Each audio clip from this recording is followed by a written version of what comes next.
Air of breath. One protected by breath. Yes, the Air of Breath, a canon Classpect held by the protagonist of Homestuck, John Egbert. As it is a canon Classpect, we know a bit more about it. The Air of Breath would be someone who is carefree and silly. They don't take things too seriously and prefer to just follow where the wind takes them. Due to this carefree attitude, they can often be dismissed as a silly jokester, but really, when the situation calls for it, they can become quite fierce, much like a hurricane. On the ability side of things, an Air of Breath would have access to all manner of wind-based abilities. Tornadoes, gusts of strong winds, and even turning into wind itself for travel or to dodge attacks would be well within the air's power to do. And if in a pinch, the air around them would be able to form wind walls or barriers, ensuring a quick escape. Whatever the case may be, there's not really much to say about the Air of Breath. It's an extremely versatile class spec, able to do almost anything they put their mind to. After all, the sky's the limit. Literally. Muse of Breath. One who influences breath or through breath. A Muse of Breath would be the type of person to inspire massive change in the people around them. They take a more transient approach to life, where if they encounter something they don't like or goes against their ideals, they simply glide right past it.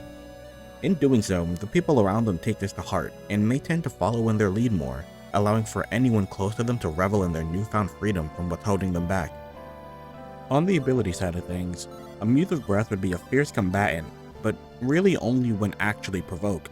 Normally they would spend most of their time as more of a supportive figure, encouraging and enhancing people with their wins to break free from their limits and anything really holding them back.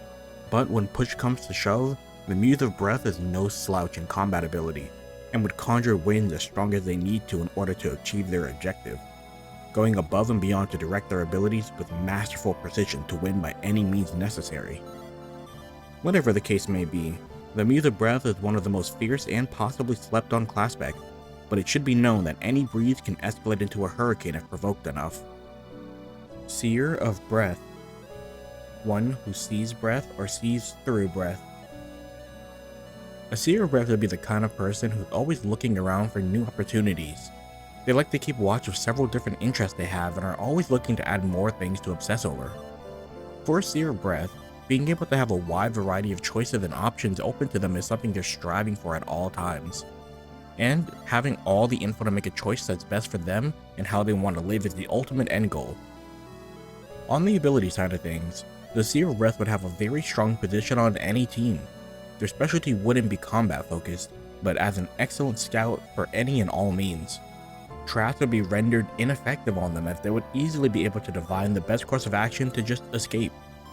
On top of being able to use the literal air around them to increase their vision and reflexes, a Seer of Breath would be a more covert operations expert, or to be used as a decoy to tire out opponents as they gracefully dodge all of their attacks.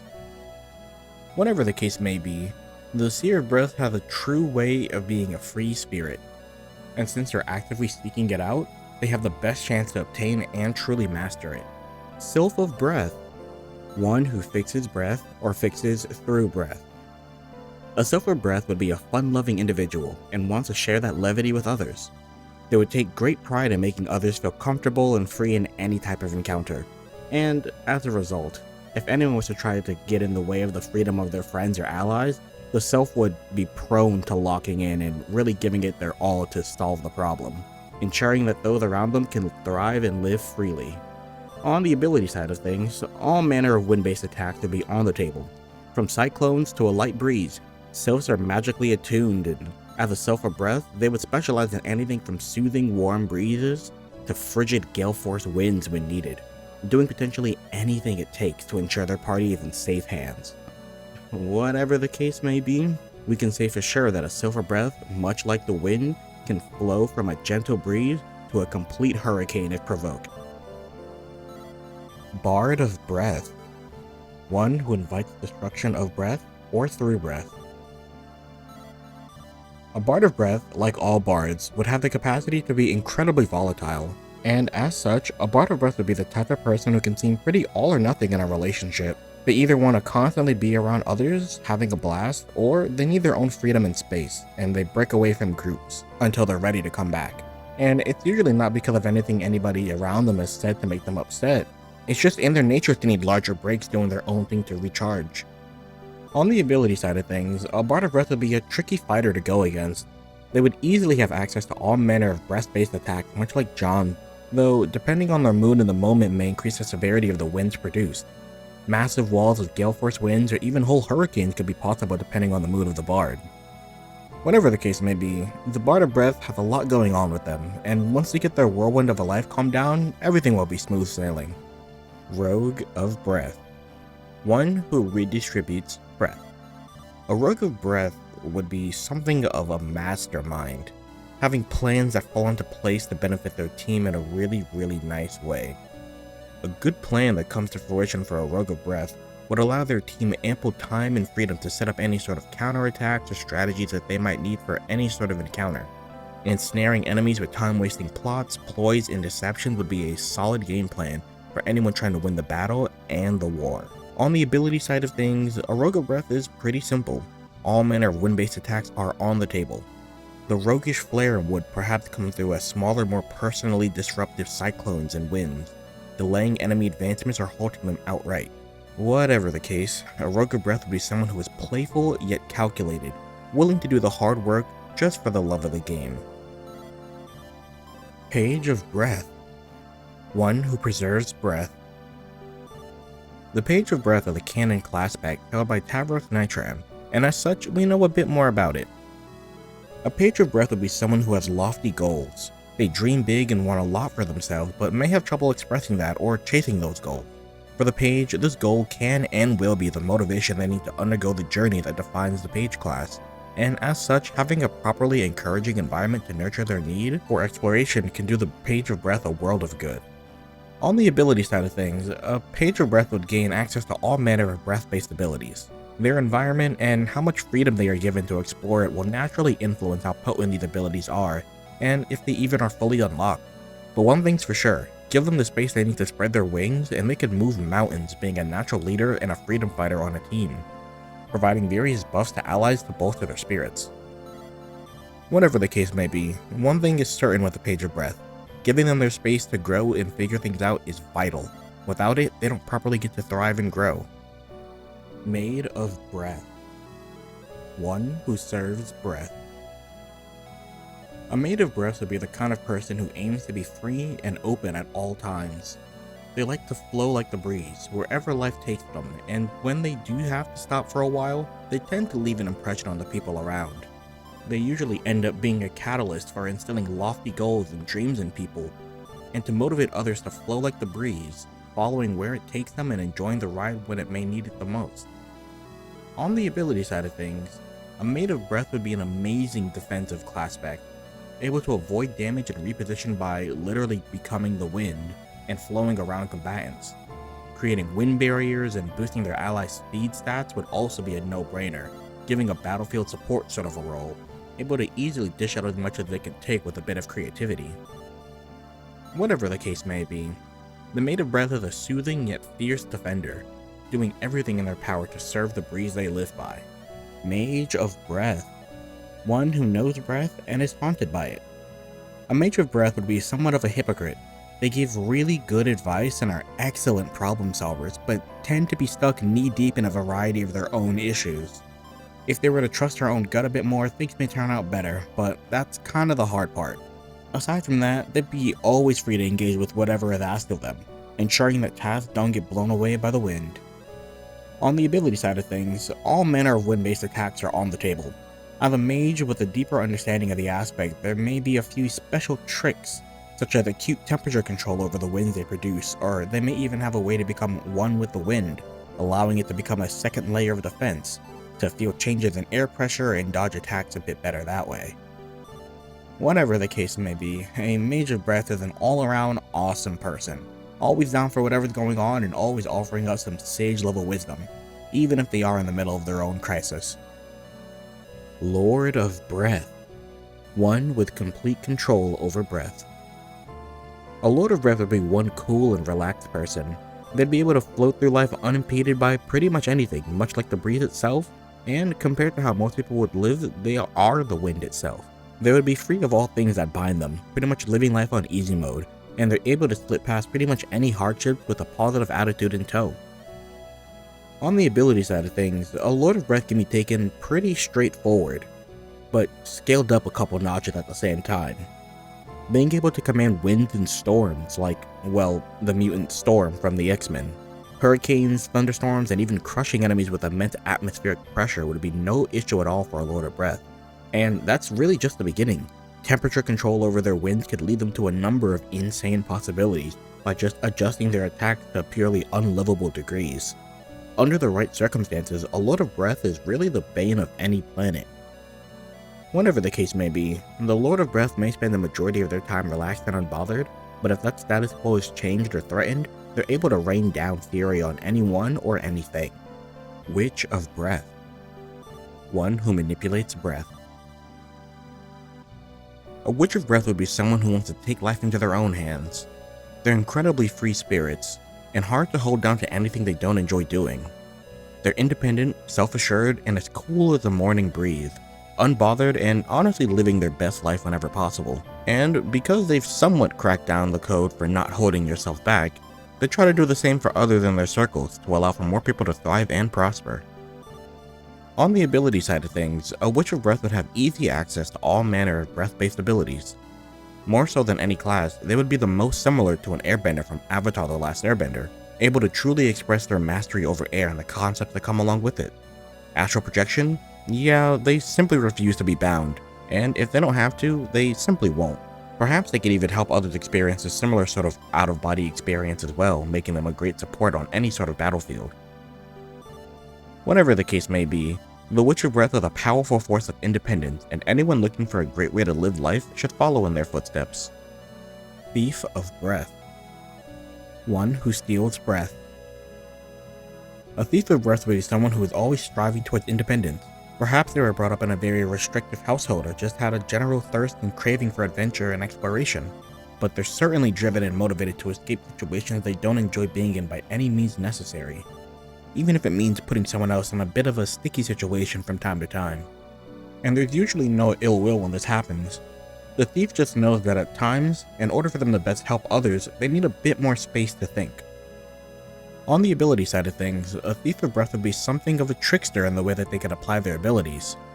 While they would have access to more traditional breath-based attacks, they would also be able to swap places with the air in a given location, allowing them teleportation as long as they're within a place that has an atmosphere. And upon god tiering, this could even grow to a more general form of teleporting via the wind itself. Whatever the case may be, the Thief of Breath is an interesting Classpect, and as long as they're around, they're always going to fight for the freedom one way or another. Prince of Breath. One who destroys breath or destroys through breath. A Prince of Breath would be someone who can feel incredibly hot and cold at a moment's notice. They, like many other princes, tend to exhibit traits of the opposite of their aspect, and in doing so, a Prince of Breath would be amazing at creating and maintaining bonds with other people. And while this may seem like a positive in normal circumstances, this can hurt if the relationships being kept are toxic or not a good fit for the prince. Despite this, letting go of some of these longer lasting friendships may prove challenging, while making new ones can seem extra hard as they're too busy making room for a negative influence. On the ability side of things, a Prince of Breath would be an intense combatant, able to conjure hurricane-force winds at a moment's notice, causing massive widespread destruction in its wake. Or they could go more granular with its abilities, creating vacuums around opponents and trapping them for a quick and easy win over nearly anyone. Whatever the case may be, the Prince of Breath has a lot of freedom to live however they please, even if they don't see it in that very moment. Knight of Breath. One who protects breath or protects with breath. A Knight of Breath is... Oh, wait a second, this isn't right. Just a moment. Okay, this is better. A Knight of Wind would be someone carefree and as cool as the breeze, always following where the wind takes them, and more than likely that tends to be wherever they're needed the most. A Knight of Breath is someone who's flexible and doesn't crack under pressure, able to go with the flow in all situations, making the most out of life and enjoying every bit of it. On the ability side of things, they can perform the homing attack, spin dash, as well as... well, hold on, that's the wrong power set. The Knight of Breath would have access to all manner of wind-based attacks. Tornadoes and fierce winds would come naturally to them. Given their protective nature, Walls of localized, fierce winds can be conjured to protect those around them, as well as being able to naturally run faster than the wind, allowing them to go where they're most needed to be in order to do their job. Whatever the case may be, a Knight of Wind is a fierce protector of injustice, always fighting the good fight for the freedoms of everyone around them. Having one on your side ensures that no matter what, someone is always going to be there to provide some levity. This took so long to make. Thief of Life. One who steals life. The Thief of Life is a canon Classpect held by Mina Paces, and as such, we know a bit more about it. The Thief of Life would be someone who has a thirst and a want for more. They may feel like often they are stagnant in their current position in life, and have big ambitions and goals for more. Thanks to this ambition and drive, they tend to be incredibly proactive people, doing the most when it comes to things that make them happy, but they can be a bit more selfish when helping out others, if there's nothing that can be done to help them along the way. On the ability side of things, a Thief of Life would be a nearly unmatched combatant in a one-on-one scenario, and even scarier in a group of people. They take the idea of lifesteal to the max, being able to extend their own lifespan by draining from others around them, and forcibly weakening any opponents that they may come across, ensuring that they stay healthy as ever while everyone around crumbles. Whatever the case may be, the Thief of Life is a truly devious Classpect, with an insane potential for whatever they set their hearts to doing. Mage of Life. One who knows life and is haunted by it. A Mage of Life is someone adventurous. They've done a lot or have aspirations to do a lot with the time they have and are excited to do it. However, in that, they can tend to be paradoxically unbending on how they want things to happen. Though in general they remain plucky and upbeat, a more grizzled Mage of Life may have trouble deviating from the tried and true methods, while a younger, more inexperienced one may have mapped out the itinerary of their life and can tend to become quite ornery when it's not stuck too closely. As life is the aspect of change, the Mage may have some reticence when it comes to the subject, but when they eventually relent, they can come to see that it's not usually as negative as they thought it would be. On the ability side of things, a Mage of Life would have access to the full manner of life-based abilities. Their naturally plucky and upbeat nature would be calming and soothing to everyone around, and when they need to pick up the energy or buckle down and help someone or themselves, they're incredibly capable on defense and offense. Not to mention, because they know how to protect so well, they know exactly where to strike enemies to inflict maximum damage, ensuring that weak points are known and obvious for all of their teammates. Whatever the case may be, a Mage of Life is a dependable person to have around, always full on fun-loving adventure and an uplifting attitude. Lord of Life. One with complete control over life. A Lord of Life would be an incredible force to behold, and would hold nearly limitless possibilities because of it. Some days, they're the biggest cheerleader in the room, getting everyone hyped up and spurring on cooperation between seemingly anyone. While on a bad day, they could be an inconsolable font of gloom. Being down in the dumps is putting it lightly, and they could be prone to rapidly switching between these two feelings at a moment's notice, making their mood and intention just as unpredictable as life really is.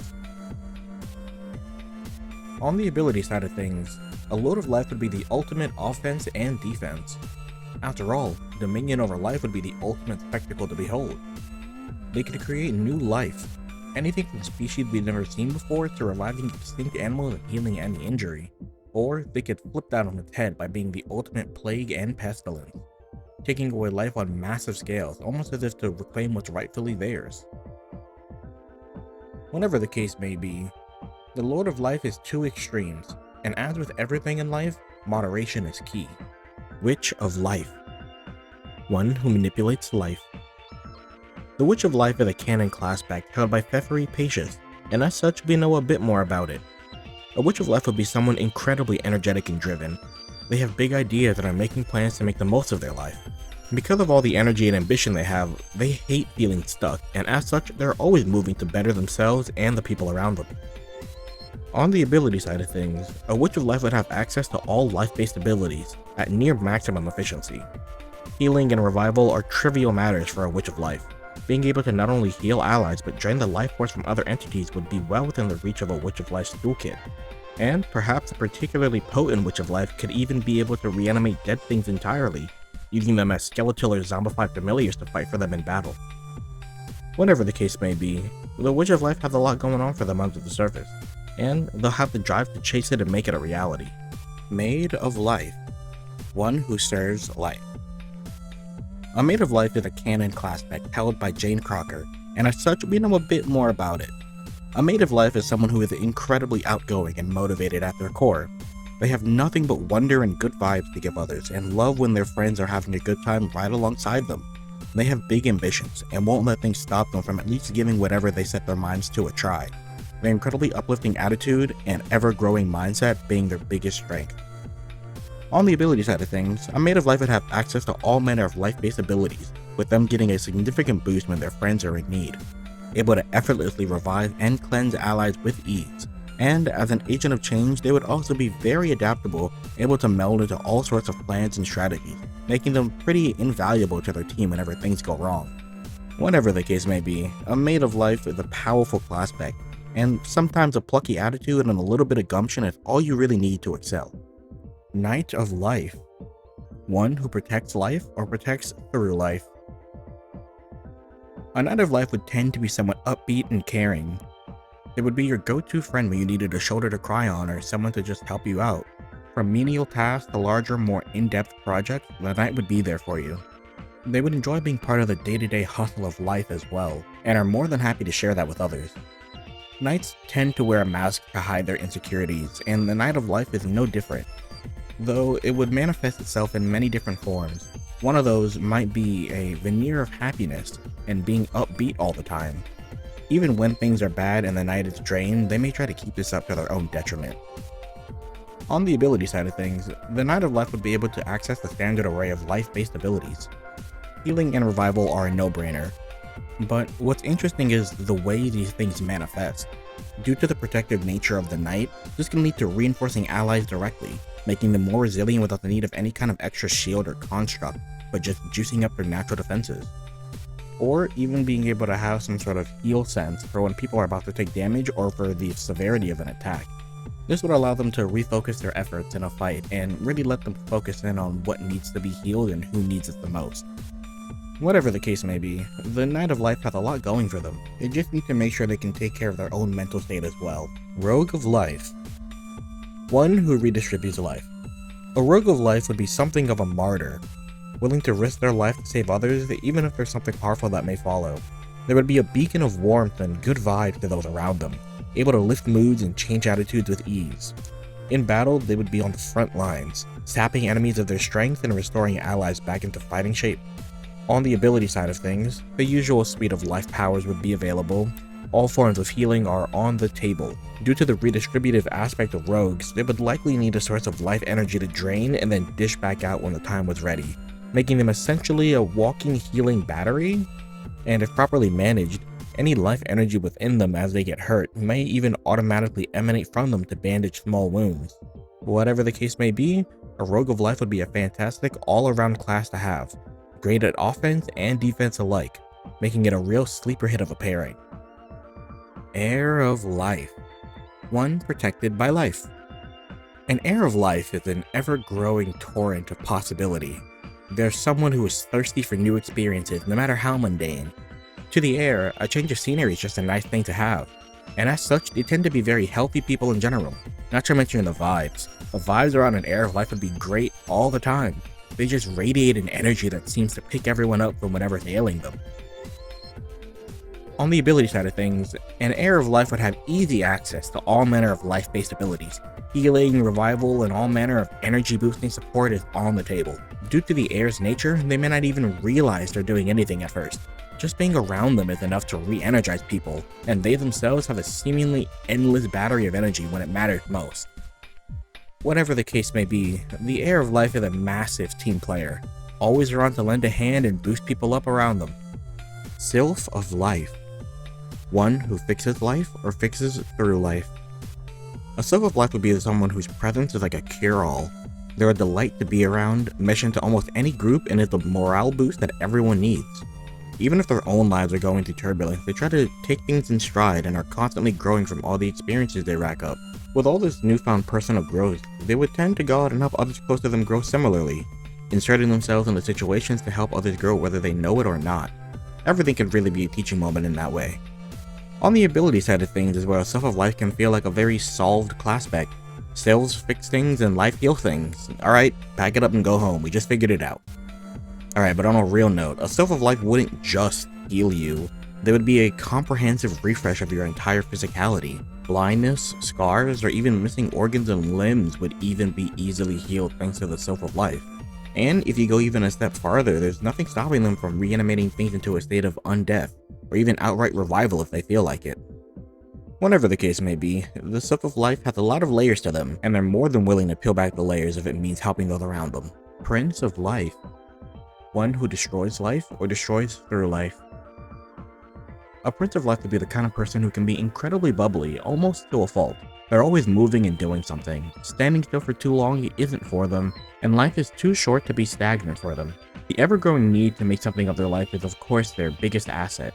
It keeps them moving and driven towards growth and success. But if that rhythm is thrown off, it can send the person to a self-destructive spiral. They may tend to hide away from the world and even cut themselves off from the thing they enjoy the most. On the ability side of things, a Prince of Life can feel like an incredibly solved Classpect. Princes destroy things and life is being alive. The Prince of Life just kills you. Alright, wrap it up. We solved it early again.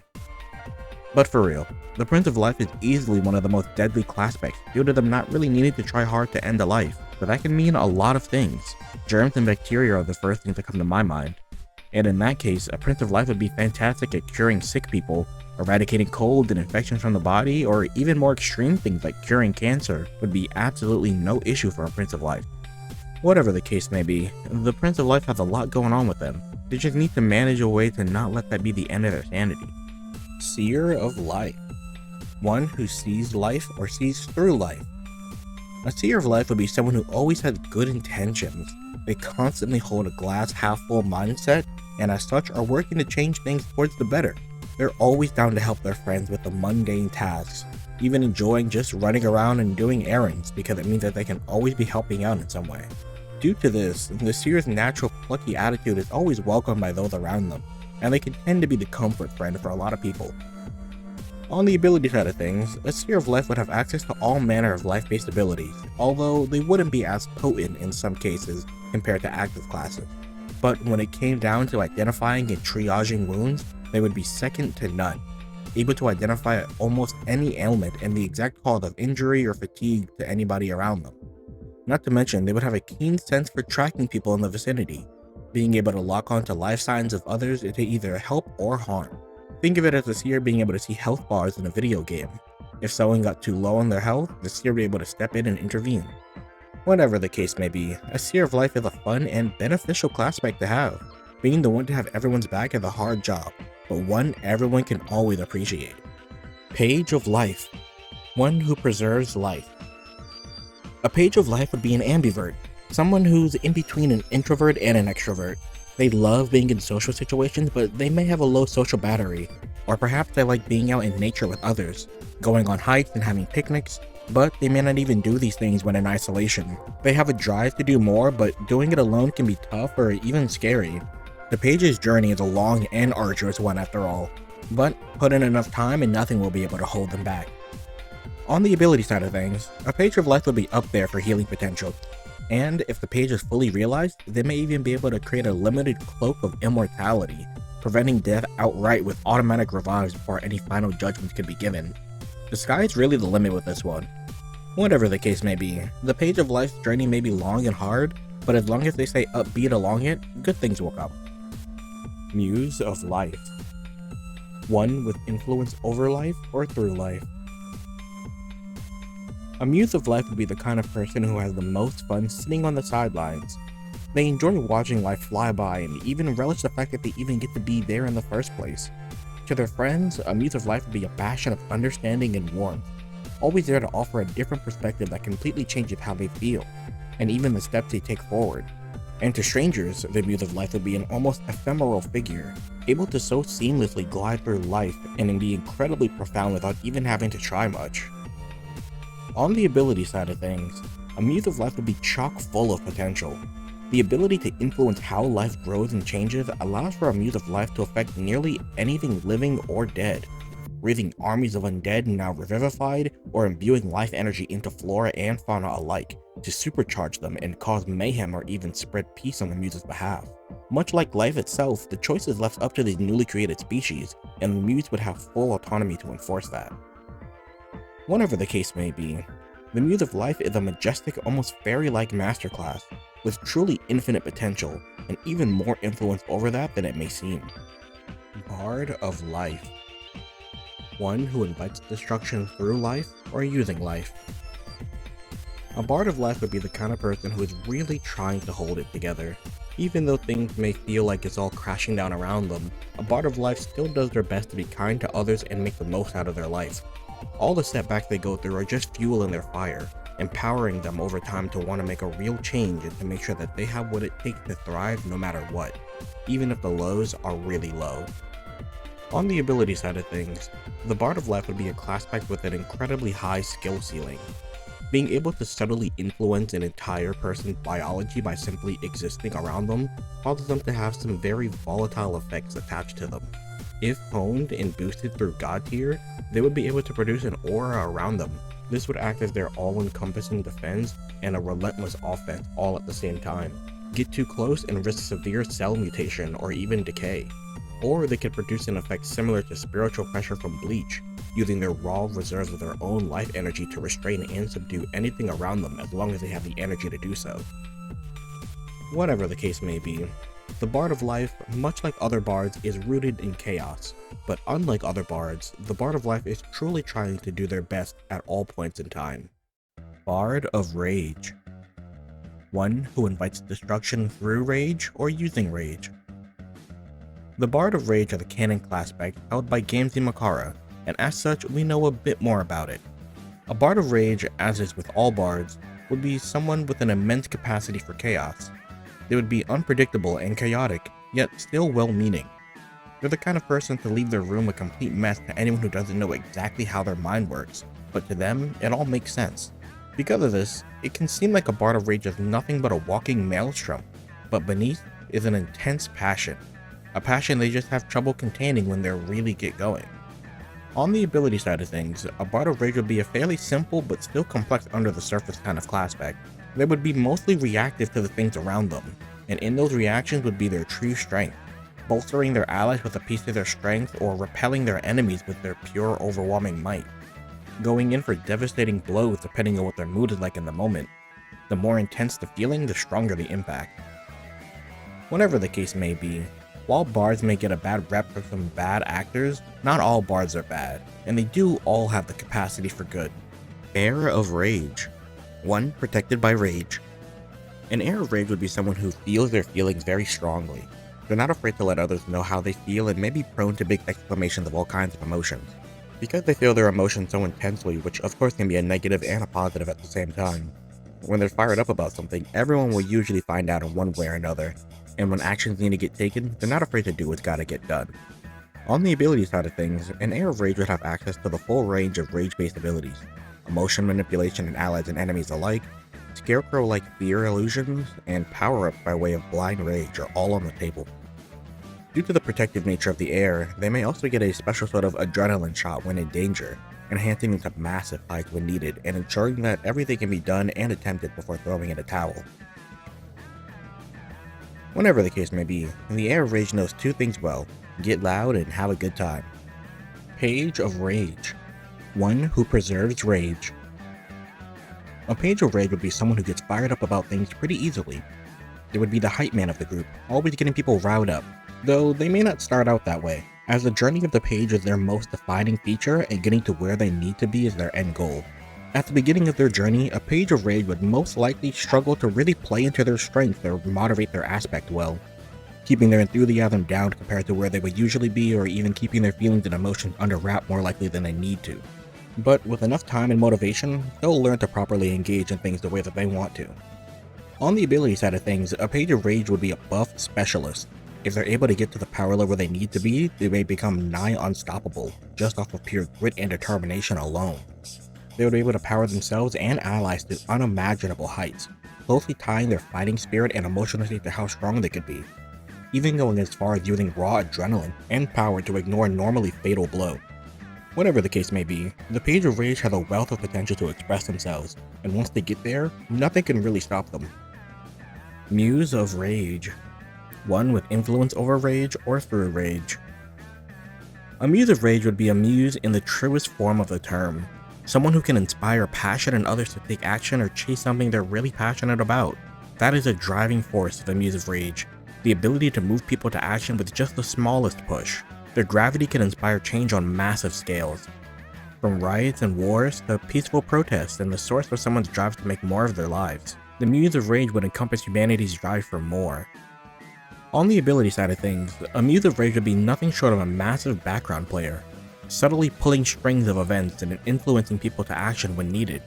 Being able to influence strong emotions in either direction of the scale can lead them to being one of the most important people around.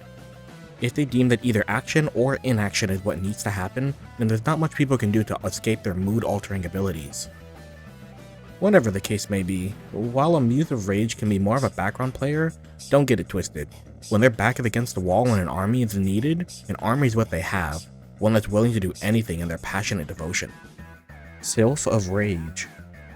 One who fixes rage or fixes through rage. A Sylph of Rage would be someone who's a master instigator and manipulator. Whether they decide to use their strength for good or evil is up to them, but one thing's for sure, they know how to talk people up or down. If someone was in need of a pep talk after feeling down, few Classpects would be better at getting them back into action than the Sylph of Rage. They care deeply for those around them and are willing to fuss and meddle as much as needed to ensure that people close to them can always get back up and through adversity. On the ability side of things, a Sylph of Rage would be a very unorthodox healer. They would empower others through the use of raw willpower. After all, they can't go down if their adrenaline is pumping hard enough to ignore the pain, right? They would also be able to work in reverse as well, able to calm down any situation should they get too hot to handle, making them an excellent diplomat and even shutting down fights entirely before a single blow would be given. Whatever the case may be, the Sylph of Rage is a simple yet elegant Classpect. It excels in many aspects, and as such, they can never go wrong with their intuition. Seer of Rage. One who sees rage or sees through rage. A Seer of Rage would be someone with a keen sense of people's emotions. They're an empath, and a good one, able to detect tense or awkward situations and alleviate them for their friends with ease. As such, people would tend to come to them asking for advice on a plethora of topics, and their expertise in being able to read the room would quickly guide them to the best possible outcomes for these interactions, making them a much needed place for solace when called upon. On the ability side of things, a Seer of Rage would be an interesting supportive role. They would be able to guide the party through battles and encounters by picking out the weakest links in a fight, seeing which enemies are the most hesitant about fighting or perhaps are hurt and trying to flee, then directing a member of their team to finish them off to gain an easy advantage in battle. They would be some of the best candidates for a leader as well, effortlessly stopping disputes before they even happen and making sure any and all hostility is aimed in the right direction. Whatever the case may be, the Seer of Rage is a powerful, helpful, supportive class, and even though they may not be a raw powerhouse, they make up for that lack of power in a plethora of other ways. Rogue of Rage. One who redistributes rage. A Rogue of Rage would be the type of person who is always aiming to lift people up around them. They have big personalities and are the first person to speak up if a group needs a voice or just some encouragement. And when something bad happens that they don't agree with, they're quick to let others know how they feel. But with all this passion and energy, they can come off as a bit intense and even a little pushy at times, always giving people a piece of their minds in some way, even if they mean well. On the ability side of things, a Rogue of Rage would be one of the most unorthodox Classpects around. They would be able to primarily be a supportive figure for their team, acting as sort of a mediator with ease, and redirecting any negative energies away from their team and either turn it around into a positive power boost, or imbue enemies with it, causing infighting while on a battlefield. The possibilities are truly endless with how they could come to utilize these abilities too. Whatever the case may be, the Rogue of Rage is a good-natured and good-spirited Classpect, even if others can't read their mind and see what they're cooking in the moment. Mage of Rage. One who knows rage and is haunted by it. Oh hey, it's me. A Mage of Rage is cool as heck and makes some great videos. Must be a chill dude. You should totally like and follow. Video over. What, that's not good enough for you? Fine. A mage of rage would be someone calculated and observant, taking in information about those around them and always subtly preparing for the worst things to happen. Being haunted by rage can mean a lot of things, since rage is so broad, and the negative emotion that it encompasses can range wildly from two different mages. So much so that they may be completely different personality-wise depending on the variety of bad emotions attributed to them. This informs much about the personality of the mage. For example, perhaps one mage has anger issues, causing making deeper relationships harder to manage, while another mage may have a chronically gloomy disposition, always looking on the bad side of things. While some mages may be stubborn to a fault, fiercely passionate about specific topics and unable to let them go until accomplished or utterly defeated. This fluctuation in the Classpect can make it much harder to assess than most others, but let's not forget, I'm kinda the best. On the ability side of things is where a mage of rage has a lot of room for experimentation. Fear-induced illusions and instigating arguments between enemies would be the mage's forte when it comes to combat. Having a knack for studying the weaknesses of potential threats would open up the mage of rage's mind-bending toolkit for all manner of trickery, and with equal measure, the support side of a mage of rage isn't lost either. Being able to encourage and power up allies by way of knowing exactly what to say at the right time to get them pumped up, reinforcing their resolve and motivating them to power through situations big and small. Whatever the case may be, a mage of rage's powers prove to be a very flexible Classpect pairing, where it's really up to the wielder how they choose to focus their energies. Sometimes a little passion is all that's needed to move mountains after all. Lord of Rage. One with complete control over rage. A Lord of Rage would be a frightening figure. Someone with complete control over the emotional spectrum is a scary thought in and of itself. Depending on the goals of the Lord of Rage, they could either choose to be a benevolent god, someone who merely presides over the facet of the human condition and everything that comes with it, bad or good, or they could choose to lean into the more literal rage and fear aspects, becoming a more malevolent force, imposing their will on whoever dares to try them by way of showing them their fears and horrors incomprehensible to them, a true cosmic horror entity in the flesh. On the ability side of things, a Lord of Rage would be nigh unstoppable in their strength. If the limit is how angry they can become, then much like the Hulk, there really is no limit on that, and thus infinity becomes the real possibility with a Lord of Rage. They could subjugate galaxies, becoming an omnipotent boogeyman, but that's just a cliche route. Just because rage can be negative doesn't mean it has to be, and as a Lord of Rage, they have just as much ability to work in reverse, becoming more akin to a god of passion and fervor, fueling the drive of anyone that looks up to them to fulfill their wildest hopes and dreams. Whatever the case may be, a Lord of Doom has as much room for good as evil. It's really just up to them how they choose to enforce it. Thief of Rage. One who steals rage. A Thief of Rage would be a more chill and relaxed person, funny enough. Their main deal is that they feed off of the vibes of whatever current situation they're in, and because of that, they can go from 0 to 100 pretty quick. They're excellent at hyping themselves up to meet whatever intensity a situation calls for, or in some cases, de-escalate someone to take their spot in a confrontation. Though this can also manifest negatively, as they can also be seen as the type of person who's always trying to steal someone's thunder, making said person lose their own passion for a situation because they know that the Thief of Rage is just going to make a bigger deal about it than they might. On the ability side of things, a Thief of Rage is a pretty interesting type of combatant. They would be the type to specialize in 1v1s, able to drain the target of any malice they may hold, thus making them an incredibly easy kill. They could also turn the stolen emotion into raw power or strength for whatever attacks they would need to dish out, but caution would need to be had.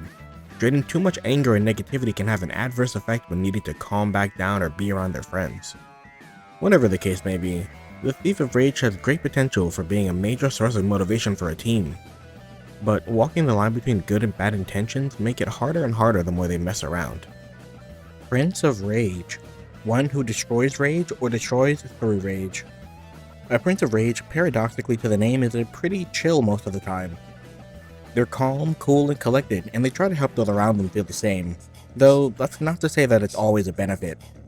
They can tend to downplay others' excitement about things, but when it's something they're really into, it can be a major hyperfixation for them, constantly bringing it up or even talking about it in a way that may impede the normal flow of their life. So they can seem to go 0 to 100 pretty quick thanks to this, but it has its uses when they need to get pumped up for something. On the ability side of things, a Prince of Rage would be able to refocus and calm their team down with ease, allowing for plans and strategies to be made on the battlefield. Though, of course, they could also choose to skip the planning and go all in with a Wolverine-esque Berserker rage, enhancing their physicality through raw anger and amplifying all of their strikes. The angrier they are, the harder they would go, with no drawbacks if the prince is able to have enough control to know when the enemies are dealt with. Whatever the case may be, a Prince of Rage has a lot of application, and their nonchalant nature is just a small piece of what they can offer. Knight of Rage. One who protects rage or protects through rage. Knight of Rage can be something of a bad vibes barrier, fierce at protecting their friends from negativity and dishing it back out to their opponents. Not to mention, they would be the ones that always have an interest in their friends' passions and hyperfixations, encouraging them to chase what makes them passionate. On the ability side of things, perhaps they would gain the ability to turn their foes against each other in fits of anger, or weaponize bad thoughts and nightmares, sort of like Darkrai from Pokemon. Whatever the case may be, a Knight of Rage would be someone who was fierce and uplifting when needed, and loved by friends all around. Witch of Rage. One who manipulates rage. A Witch of Rage would be someone who feels a lot of emotion, able to take those feelings and turn them into something more.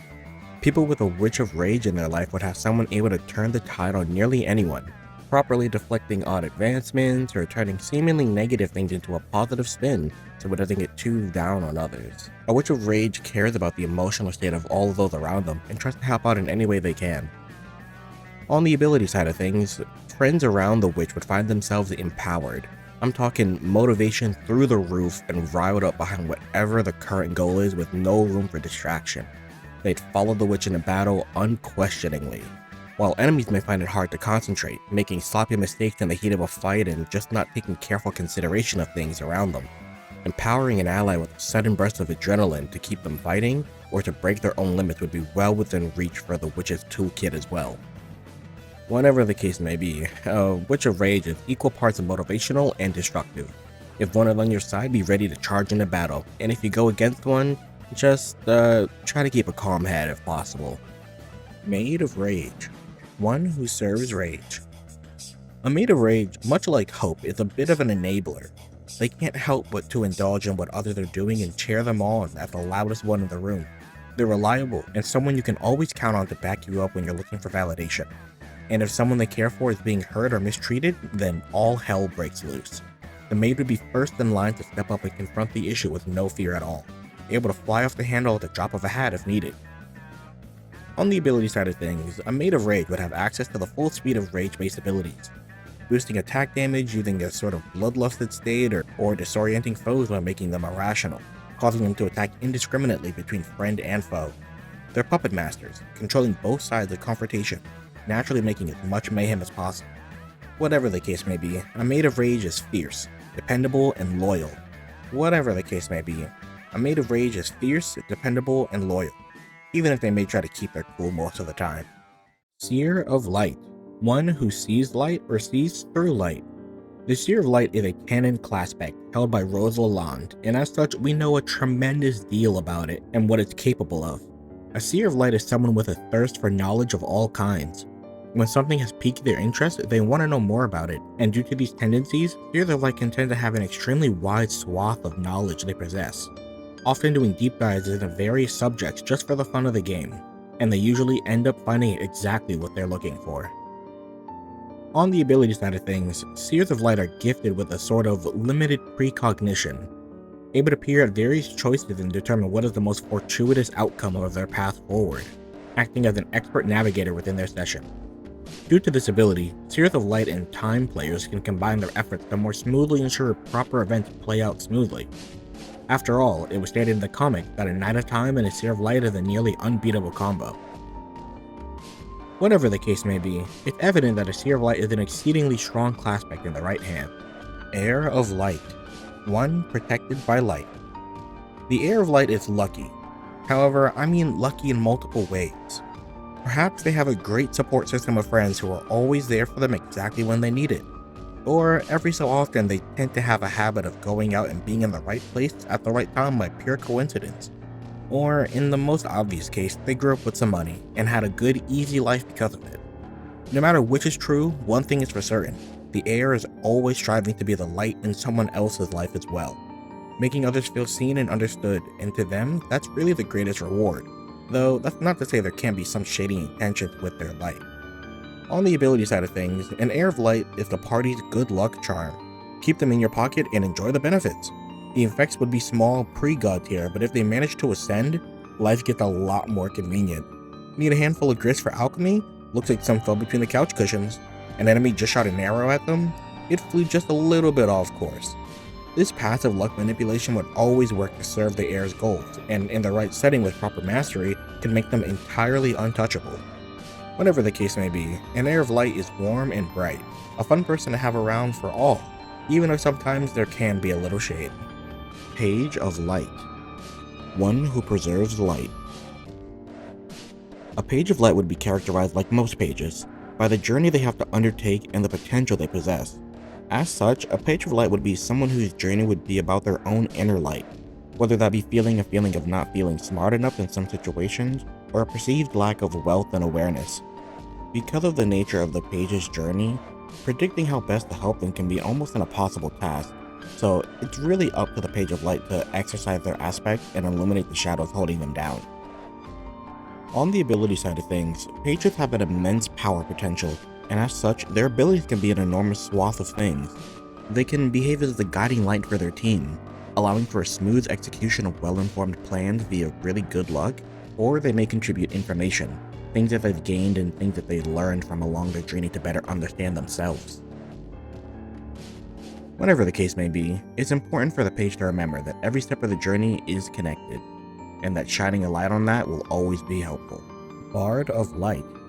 One who invites destruction through light or using light. A Bard of Light would be a chronic yapper. They're practically frothing at the mouth to talk about some topic that's on their mind, and they'll talk to literally anyone who cares to listen, taking them on a verbal journey through what's going on in their head at the moment. This can be great, as if there's any sort of information someone can need about something seemingly niche, the Bard will have some of the most obscure knowledge on the matter. But with that can come their downfall as well. Being a bit too overzealous to share things can leave people feeling off-put by them.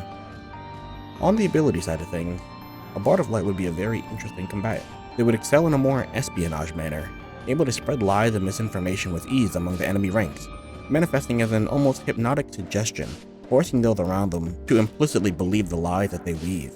They would be a vital member of the party for any dealings with the Prospition and Durst royalty especially, able to spread ideas like the plague. Whatever the case may be, the Bard of Light has an interesting path in front of them. As long as they can control their mouth, things are smooth sailing. Sylph of Light. One who fixes light or fixes through light. The Sylph of Light is a canon Classpect that we see in the comic in the character Arania Circuit, and as such we know a bit better of what they're able to do. Light players in general tend to be know-it-alls, and the Sylph is no different, just with the added benefit of being a bit more fussy.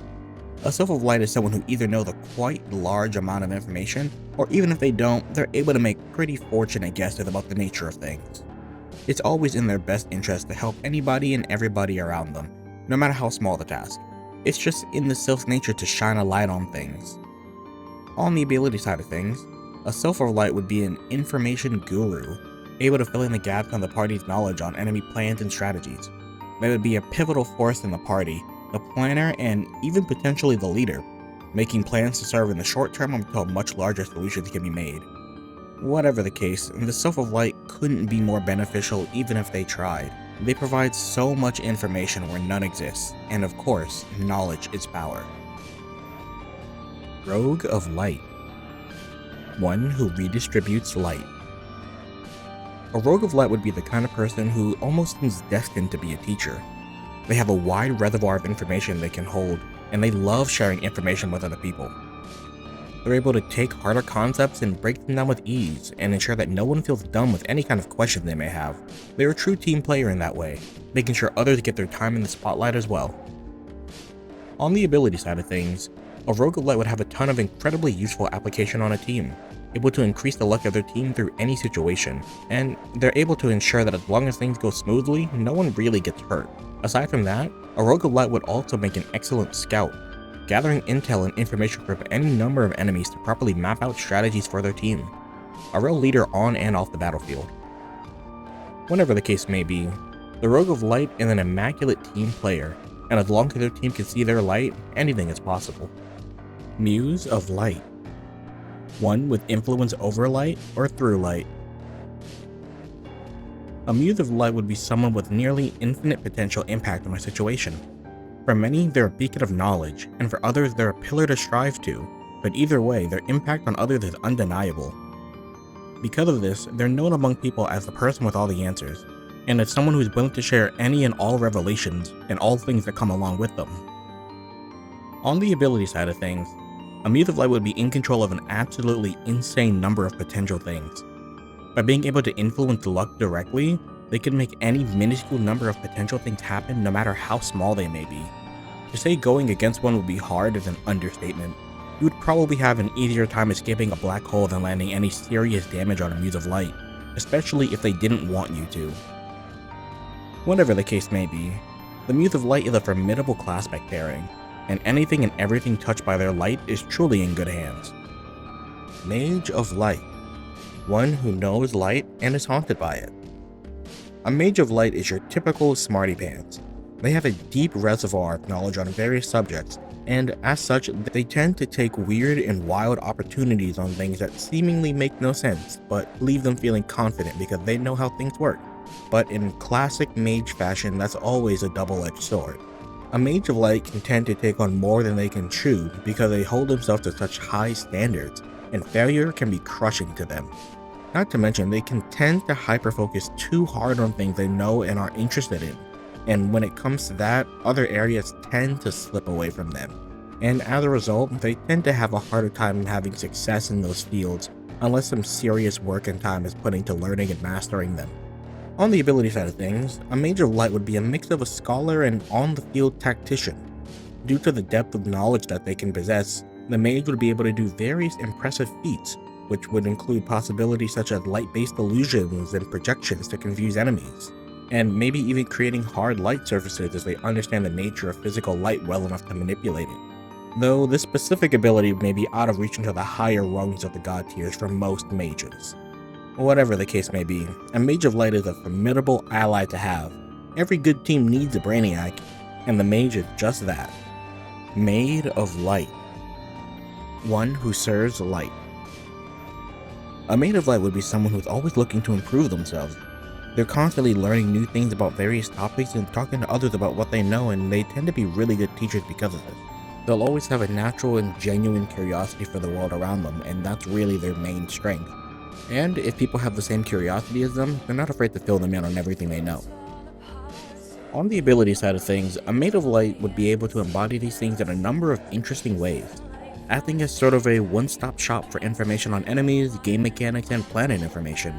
It's a real useful thing to have when they're not on the battlefield tearing it up as the tactical core of their team, using their knowledge to guide others to the most fortunate circumstances and outcomes. To others, it may seem like magic, but to the maid, it's all just smart thinking.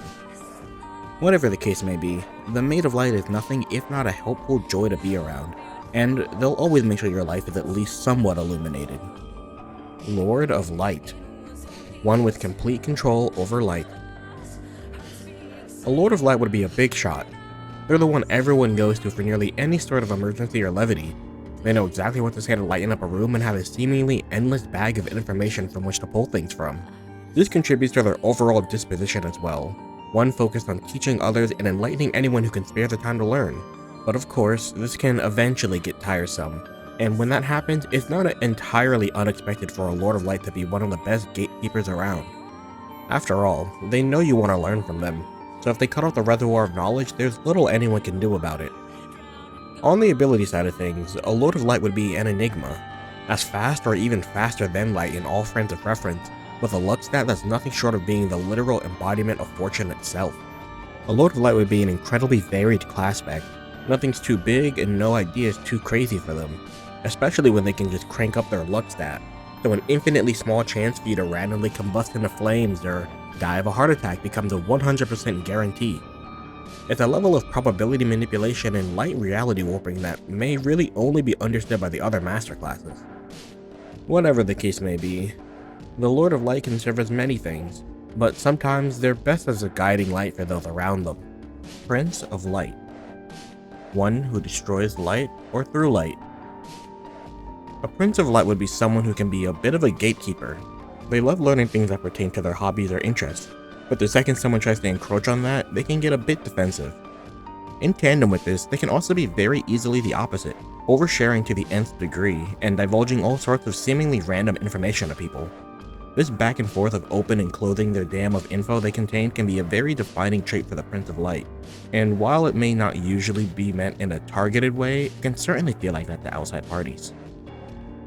On the ability side of things, a Prince of Light would be a very versatile combatant, able to wield a pen and a sword with equal might.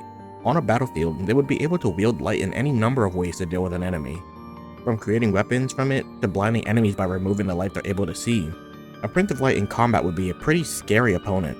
Then, on a more scholarly note, they would be masters of obscuring and hiding information. Utilizing one as a spy or for making propaganda during a session would be a major boon depending on how the session plays out.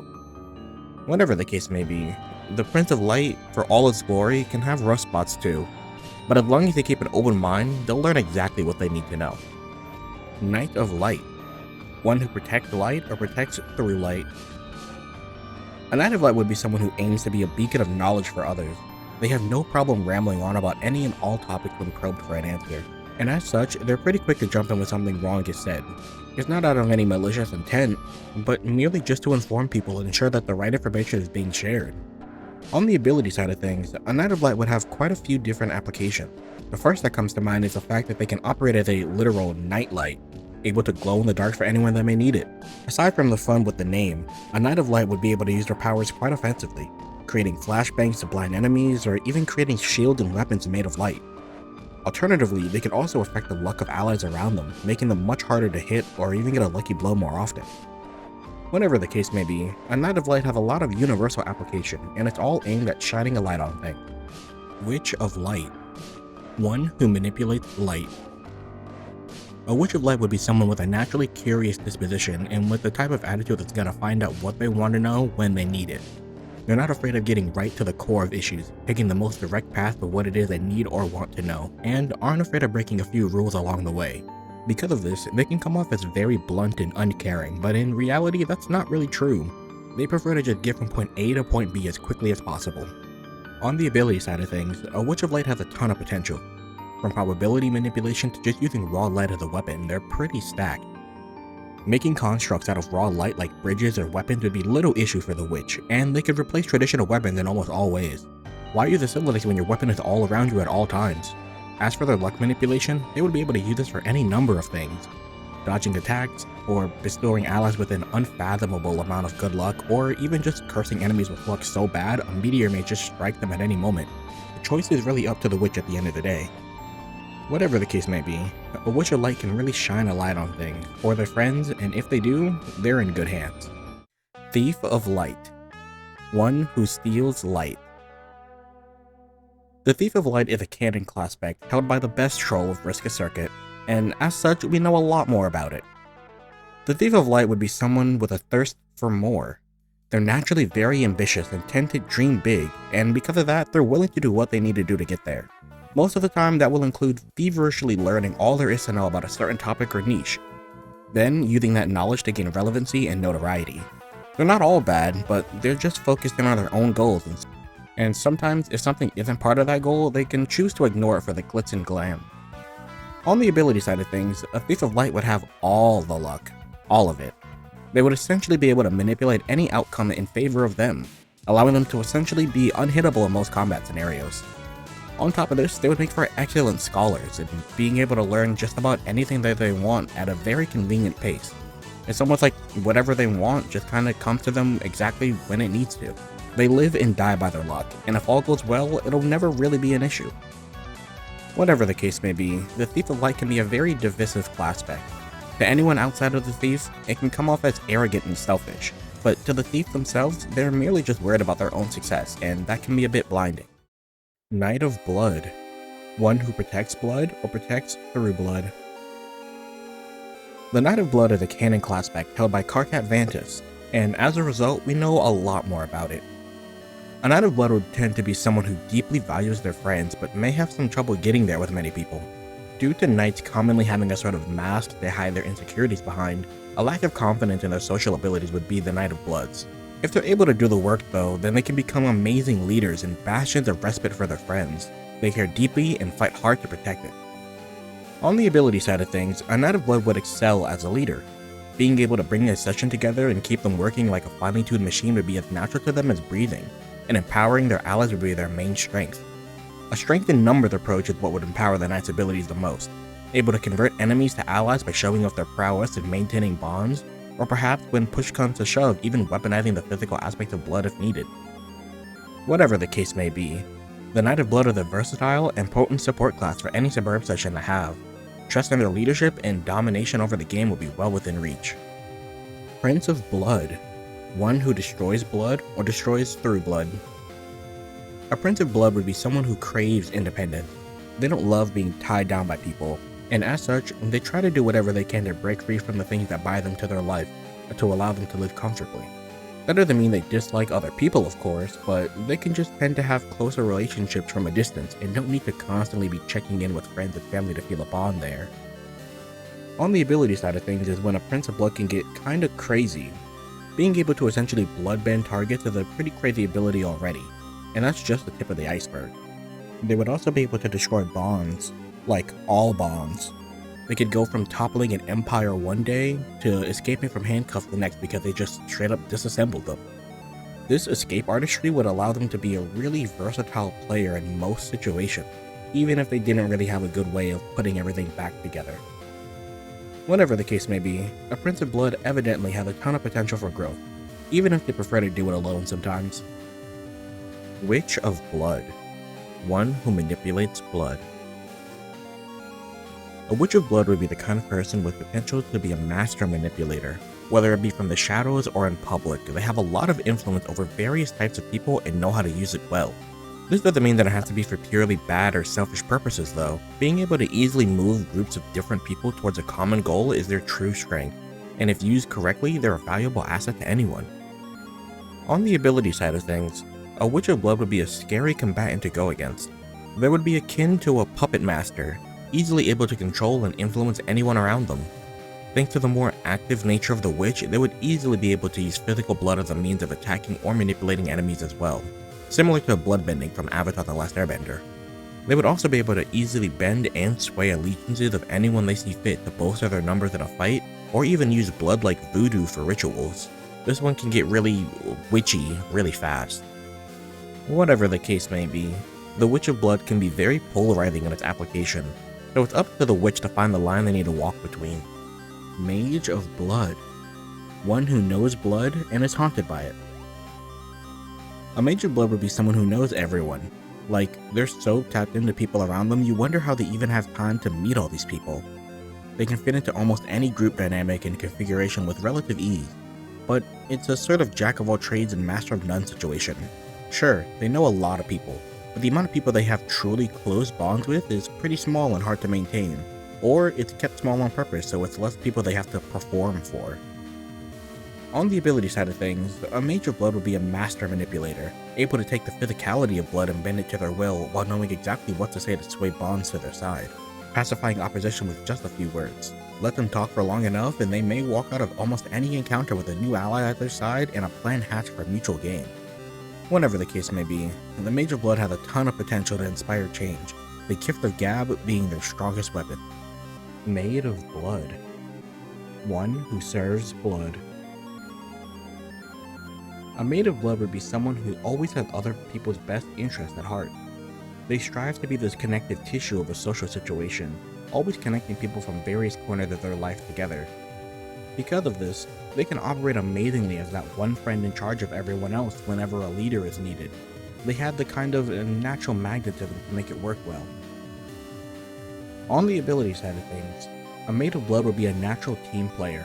They would excel at keeping the party together and synced up, being almost a de facto leader in most scenarios, and would be able to provide a sort of link between their session, allowing for any buffs bestowed by one person to affect everyone equally.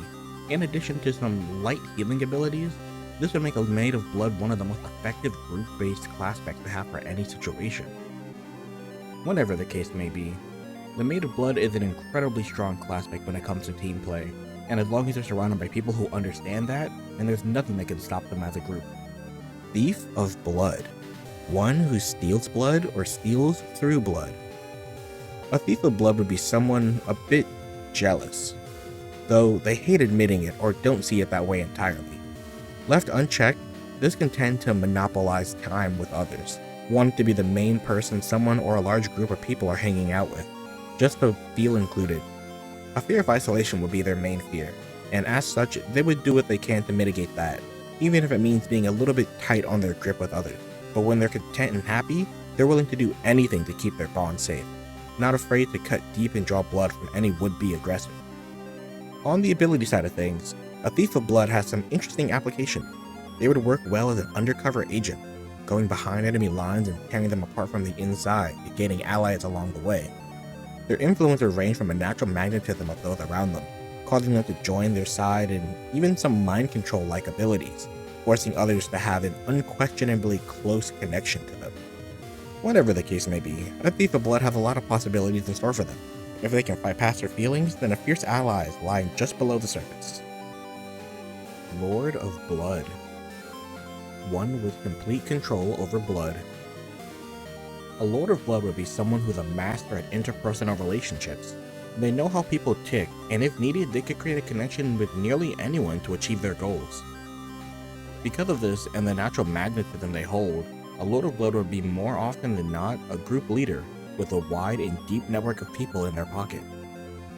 On the ability side of things, a Lord of Blood would be a master of many different things, having dominion over the physicality of blood being one of their biggest boons. They would be able to control massive legions by manipulating their blood directly, very similar to bloodbending from Avatar: The Last Airbender. However, if we take the concept of blood to an even further extent, a Lord of Blood could be made even deadlier. When you take into account blood being the aspect of bonds, by that logic, a Lord of Blood would also be able to affect the bonds of almost any item, more specifically, atoms. So in theory, a Lord of Blood could tear nearly anything apart on a fundamental level, and there's really not much anyone could do about it. Whatever the case may be, the Lord of Blood has an insane ceiling for what's truly possible with it, even if it takes a lifetime to truly connect with it. Seer of Blood. One who sees blood or sees through blood. A Seer of Blood is the canon Classpect held by Cancrevantis, and as such we're able to glean some more insights about the nature of the pairing. A Seer of Blood would be someone who's tapped into what's going on, observant and accommodating. Seers of Blood have an innate sense that can lead them to try to read people and thus try to get along with everyone. They're the mom friend, ensuring their close bonds are kept safe and sound at all times, but like some parents, they can tend to come off as suffocating if left unchecked. On the ability side of things, a Seer of Blood would be the vital information gatherer, able to track down people by seeing a trail of where they previously were, or even seeing through other people's eyes remotely. Because of this, escaping them would prove to be a difficult feat.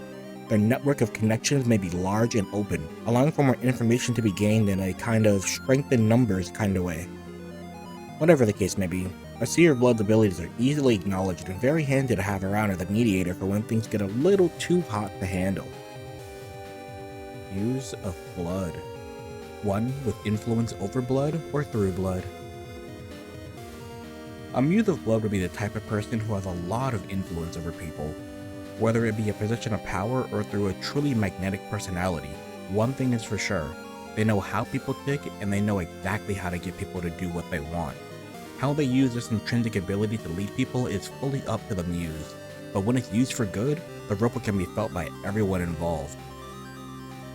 On the ability side of things, a Muse of Blood would be essentially able to sit on high and maneuver troops however they please, able to give commands to battalions of allies and enemies alike to raise whatever the Muse demands.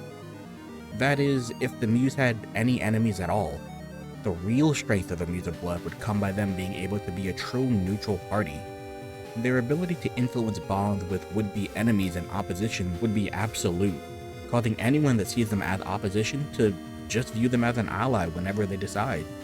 No matter how the Muse may be truly feeling in the moment, what really matters is that no one would really want to hurt their friend in that way. Whatever the case may be, the Muse of Blood is an easy contender for strongest master class around, because in a fight, nothing wins more simply than just not being an enemy in the first place. Rogue of Blood. One who redistributes blood. A Rogue of Blood would be someone with an impressive relationship-focused mindset. They're able to meet new people and make friends at an almost unprecedented rate, walking their way into almost any social situation and finding a way to walk out on positive terms with at least someone. Because of this, they're usually the brains of the group, always thinking through things for the people around them to ensure everyone is safe and happy. On the ability side of things, a Rogue of Blood can actually have a lot of very interesting powers depending on the situation. The usual application of swaying enemies to their side would be a given in most situations. However, the real application of a Rogue of Blood would come when used against trolls specifically, allowing the rogue to take and pass around certain traits tied to blood color. For example, a Violet Sea Dweller with the psychic ability of Rustblood, or even a bronze-blooded troll becoming a Rainbow Drinker. This would allow for all sorts of chaos to ensue in troll-based sessions. Whatever the case may be, the Rogue of Blood has a ton of potential under the surface, and as long as they have a good circle of people around them, that's an easy road to their potential. Bard of Blood. One who invites destruction through blood or using blood. A Bard of Blood would be someone with a wide reach and influence. They know a lot of people, and a lot of those people are incredibly close to the Bard, giving them an excellent support system. Because they're so locked in with their community, they can naturally rise to the top of social circles as someone people will tend to gravitate towards, and honestly, not being their friend can seem like a bit of a missed opportunity from the outside. But due to this mingling of friend groups of various peoples, friend groups can tend to get out of control very fast and very toxic if not dealt with in a proper way.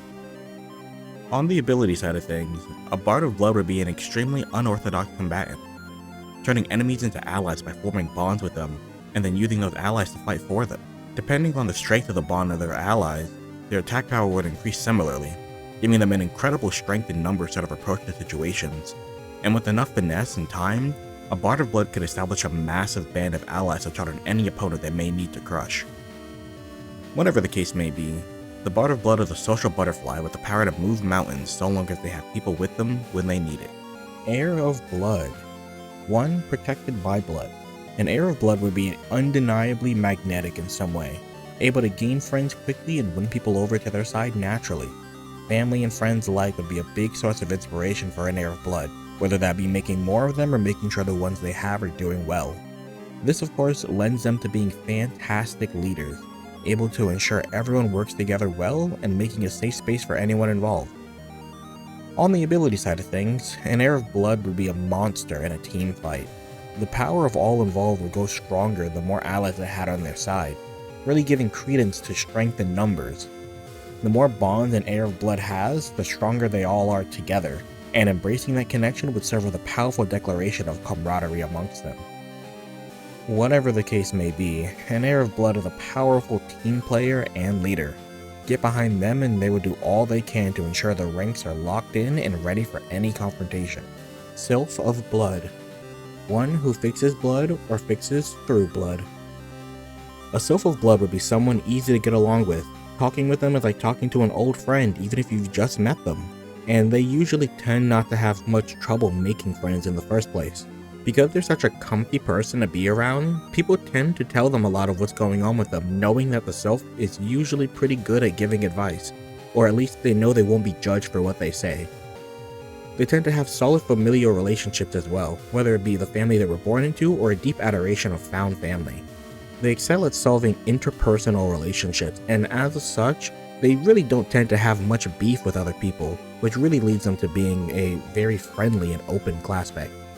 On the ability side of things, a Sylph of Blood would be able to fool enemies quite easily as they would operate as pretty traditional healers. Thanks to the blood aspect being able to be taken pretty literally, it would mean that fixing wounds and injuries, big and small, wouldn't really be an issue for a Sylph of Blood, though it may not be as wholly effective as a life player. Aside from that, there would be the party mediator, able to mend the relationship between members effortlessly, making sure everyone is kept on track and working as a cohesive team all the time. Whatever the case may be, a Sylph of Blood has serious leader potential for any session that has one included, and even if they weren't the leader, they would still make sure everyone was made to feel important. Page of Blood. One who preserves blood. A Page of Blood would be something akin to a fledgling socialite. They may happen to have a ton of interesting and varied connections, but have a hard time remembering to reach out to them or checking in. As pages are characterized by the journey they undertake, a Page of Blood's journey would be one of togetherness, learning to trust in the network they've built and use every aspect of those closest to them to grow to newer heights, while still taking care of those around them. On the ability side of things, a Page of Blood would have a very interesting power set. They would be able to have a sort of long-range friend danger sense, being able to tell if someone they bonded to is in trouble, and when they need support. This allows them to have an interesting role as a combat tactician, commanding an army of allies that they've made along the way to fight whatever threats they may face. They're friends with their power in a very real sense here. Whatever the case may be, while the Page of Blood have a long journey ahead of them, they don't have to do it alone. Rogue of Heart. One who redistributes heart. The Rogue of Heart is a canon Classpect held by Nepeta Lejean, and as a result, we know a bit more about it. A Rogue of Heart would be the type of person who, one way or another, has something about themselves they're pretty set on. One core piece of their being that they know for certain is unshakable, and they love to share that with others. Indulging others with their own interests and learning what makes them tick is their favorite thing to do, as it allows them deeper insight into someone's sense of self that they can then reciprocate in some way, whether it be learning more about that specific topic or spreading information about this idea to others in their circle. On the ability side of things, the Rogue of Heart would act as a beacon for enemies to latch onto, and they would be able to use their abilities to spread all sorts of good vibes out that would entice enemies to their side. This could allow them to feel seen by whatever it is the rogue is doing or saying in the moment, and by allowing themselves to be the conduit from which their power flows, they have a nearly limitless source of energy to imbue their party with as well, allowing for friendship and teamwork to win the day through any adversity. Whatever the case may be, the Rogue of Heart has a lot going for them, and as long as they have an outlet, everyone else around them is welcome to join in. Sylph of Heart. One who fixes heart or fixes through heart. The Sylph of Heart would be someone who has people's best interest at heart. They strive to help those around them feel fulfilled and more comfortable in their own skin, and are willing to go through great lengths for it. They're always around, and seemingly able to mend broken hearts, a lack of self-worth, or just someone in low spirits with ease. On the ability side of things, a Sylph of Heart would be more of an active support, providing the party with buffs and reassurance during moments of strife and doubt.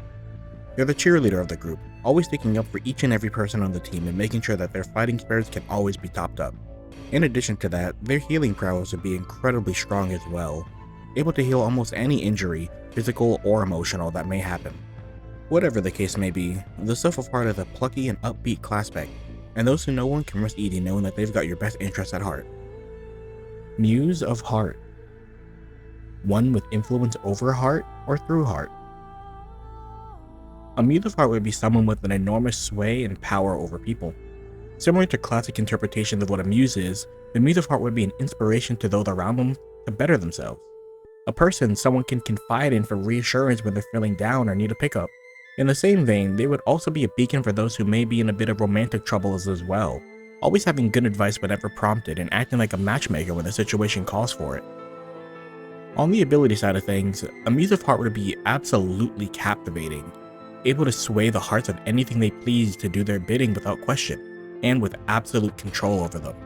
It would be more than just the adjacent simple mind control, but an entire changing and swaying of someone's values and ideologies, causing them to feel what the Muse wants them to feel with full force, allowing for subjects that follow and believe in them fully.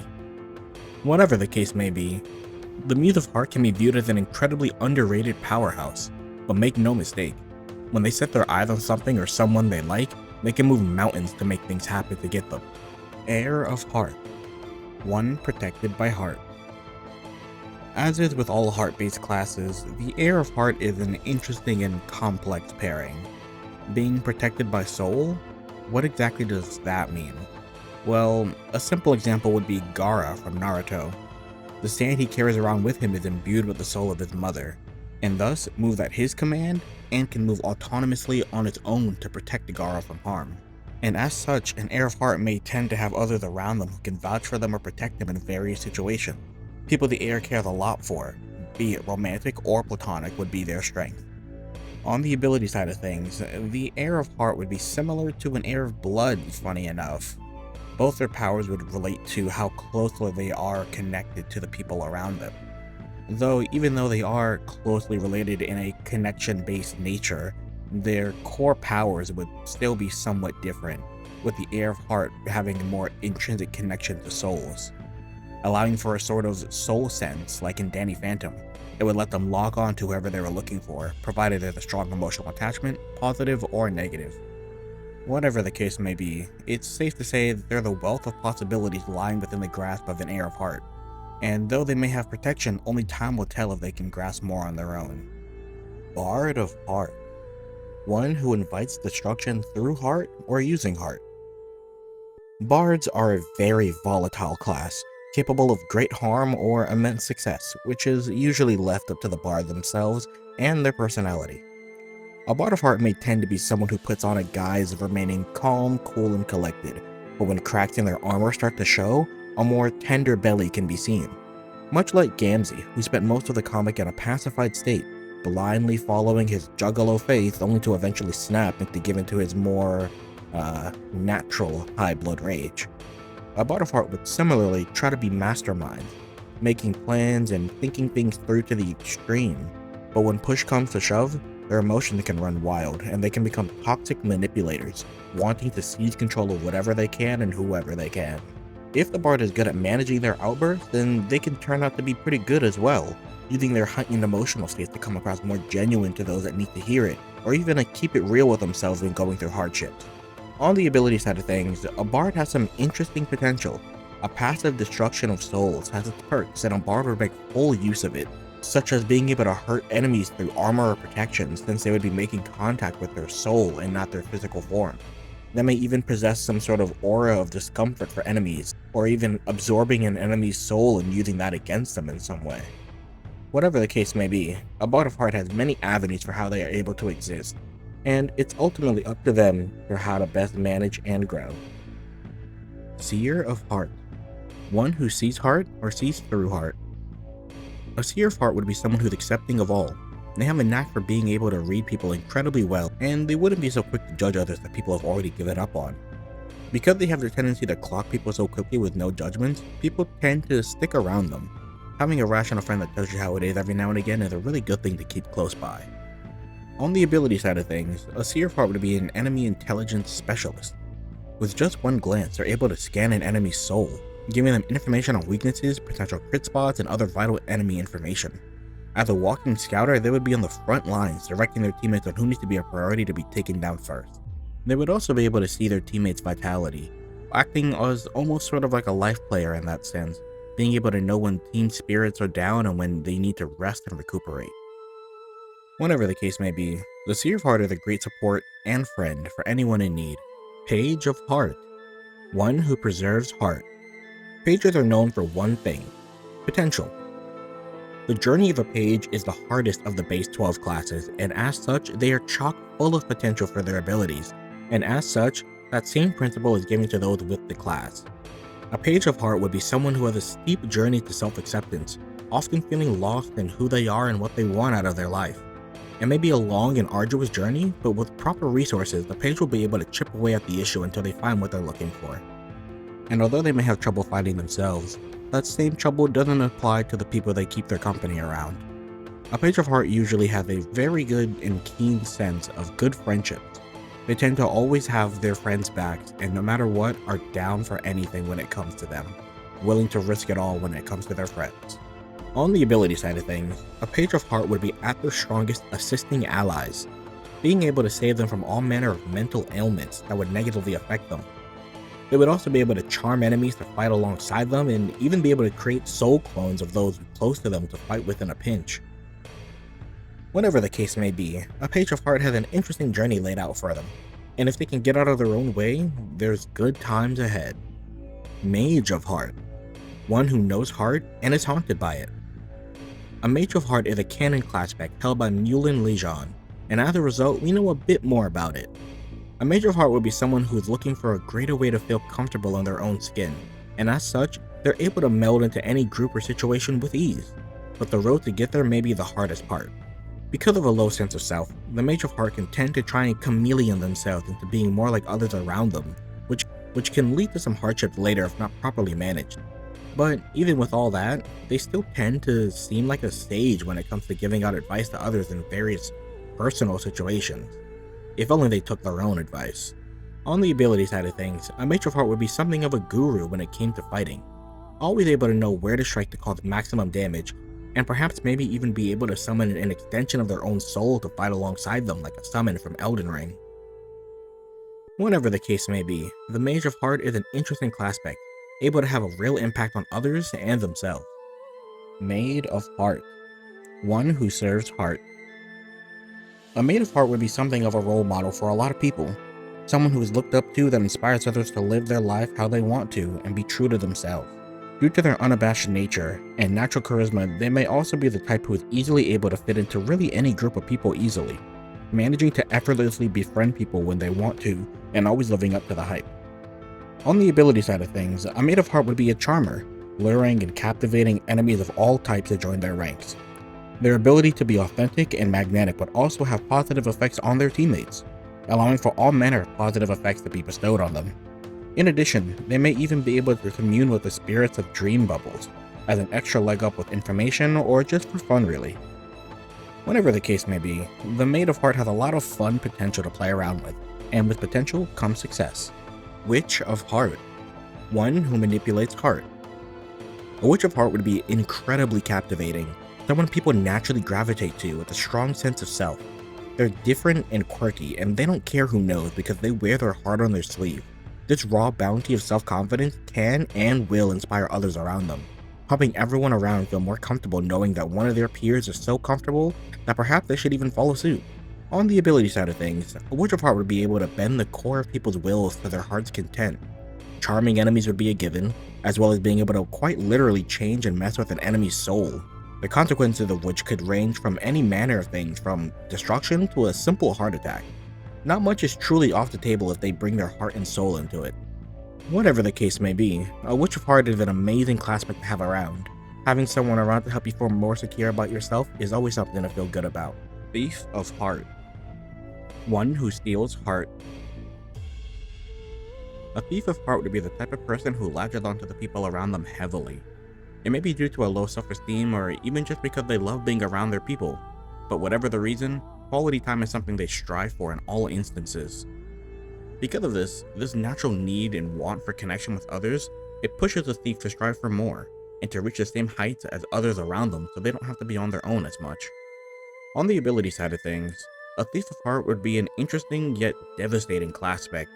Being able to steal the souls of foes would allow them ample opportunity to turn themselves into some sort of a soul battery, storing soul energy to then revitalize themselves, similar to a lich. This would make a Thief of Heart an incredible frontline combatant, taking damage like it's nothing and then draining a soul from an enemy to heal back to full and continue the fight. This may come with the adverse effect of them being a bit too reliant on this skill, and could cause the Thief of Heart to overexert themselves with no real way to regain stamina once everything is said and done. Whatever the case may be, the Thief of Heart holds an interesting position no matter the situation going on, and as long as they have companionship, then they're never truly alone. Knight of Heart. One who protects heart or protects through heart. A Knight of Heart is a bit of an odd class, as the nature of the heart aspect is one always open to interpretation. Heart means a lot of things: love, soul, the self, and protecting all these things would be a very important task for the Knight. The main journey of a Knight of Heart is getting their own feelings and emotion in check, understanding their emotions and motivations and using that to be a pillar of reassurance for those around them. On the ability side of things, a Knight of Heart would be more of an active support, their unwavering knowledge of who they are and what they're fighting for, empowering their allies and overwhelming weak-minded opponents, potentially even turning them to the Knight's side if they see someone who is able to lead them to the same self-actualization. Whatever the case may be, it's pretty undeniable that a Knight of Heart would be cool, and not just for the sake of being cool, but cool because they know who they are and what they want out of life, even if others around them have a bit more difficulty in finding that. Lord of Heart. One with complete control over heart. The Lord of Heart is a crazy class spec, full stop. Lord and Muse being master classes allows them room for insanity in all manner of crazy powers and abilities, and as such, they're very unattainable by normal people unless destined for absolute pinnacle greatness. A Lord of Heart would be someone incredibly influential, able to reach out to anyone and get to the core of the matter, tugging at heartstrings and resonating with people's souls. Lords shine on the ability side of discussion.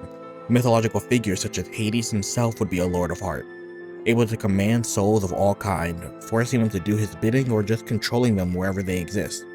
Your will may not be your own while around a Lord of Heart, as they could simply ensnare your soul so you follow them or make you fall so deeply for what they're saying that nothing else matters. In the end, Lords exert complete control over their aspect, so really, your imagination is whatever the bounds of a Lord's powers are. Whatever the case may be, a Lord of Heart would be the ultimate manipulator, whether it's for their own gain or because they made you think that they are. Prince of Heart. One who destroys heart or destroys through heart. The Prince of Heart is a canon Classpect held by Dirk Strider, and as such, we know a lot more about it. A Prince of Heart, like most princes, would spend a majority of the time imitating the aspect opposite of them. In the case of the heart aspect, that would be the aspect of mind. And with that can cause the Prince of Heart to be an incredibly cerebral and logical person, attempting to think their way out of any and all situations, even to the detriment of how they feel about what's going on in the moment. On the ability side of things, the Prince of Heart would be an incredibly potent fighter in a number of ways. The ability to affect someone's soul directly means that if the Prince of Heart has enough control over their powers, they really wouldn't need a weapon at all. As long as whatever they fought had a soul, they could sever that from their physical form or just erase it outright given enough time. This effect could also be extended to weapons as well, which would allow them the ability to cause more serious internal damage to enemies on top of physically hurting them, making every hit a 1-2 punch of pain and power. Whatever the case may be, the Prince of Heart is a Classpect with a truly insane upper limit of what's possible, and if the Prince of Heart can handle the pressure, nothing can really stop them from thriving. Rogue of Void. One who redistributes void. The Rogue of Void is a canon Classpect held by Roxy Lalonde, and as such, we know a lot more about it. A Rogue of Void would be someone who knows how to make something from nothing. They don't let bad situations get to them, and they're resourceful when their friends need them the most. Because of this, they can be incredibly protective over the people they do let into their circle, and any threat to them will be aware of their resentment. On the ability side of things, the Rogue of Void would have an incredible usage of the aspect. Being able to concentrate on certain objects, they would be able to summon items that were thought to be lost to the void. The more something is thought to be lost and gone, the better the chance they have of retrieving the item with sufficient enough practice. Aside from that, they get the usual fare of void abilities, such as invisibility and using the void as a medium to teleport themselves and others through. Whatever the case may be, the Rogue of Void is an excellent Classpect pairing, and in the right hands can salvage even the worst of situations. Bard of Void. One who invites destruction of void or using void. A Bard of Void loves spreading misinformation. They're silly and goofy to their core, always down to stretch the truth just a little bit, while still handing out vital information about seemingly unrelated things. And as such, they're tricky in what they let slip. When they want to be secretive, they can be, but they still tend to wear their interests and their emotions on their sleeve. So seeing right through them isn't all that hard to do if you know what you're looking for. On the ability side of things, a Bard of Void would be the ultimate tracking tool. It would have a keen sense for finding people, things, and any other sort of nonsense, and as such would work well in sneakier information gathering situations, providing ways to slip by enemies undetected before pummeling them with nothing but their fist. Whatever the case may be, a Bard of Void is a trickster at heart, able to goof around and still make sure that they have their eyes on the bigger picture. Page of Void. One who preserves void. The Page of Void is a canon Classpect held by Horus Zahak, and as such, we know a bit more about it. A Page of Void would be someone with nearly infinite potential, but with almost no motivation to actually achieve it. As pages are characterized by the journey they undertake, there is probably no less motivated page than the Page of Void. For them, they're the most content in the status quo of how their lives are already going in the moment, but once they start to look deeper, their mind may change, leading them down a road of self-improvement. For them, that road may be a bit harder than most other pages though, due mostly to the fact that they may have the hardest time finding where to even start. On the ability side of things, the Page of Void would have a formidable force in any session.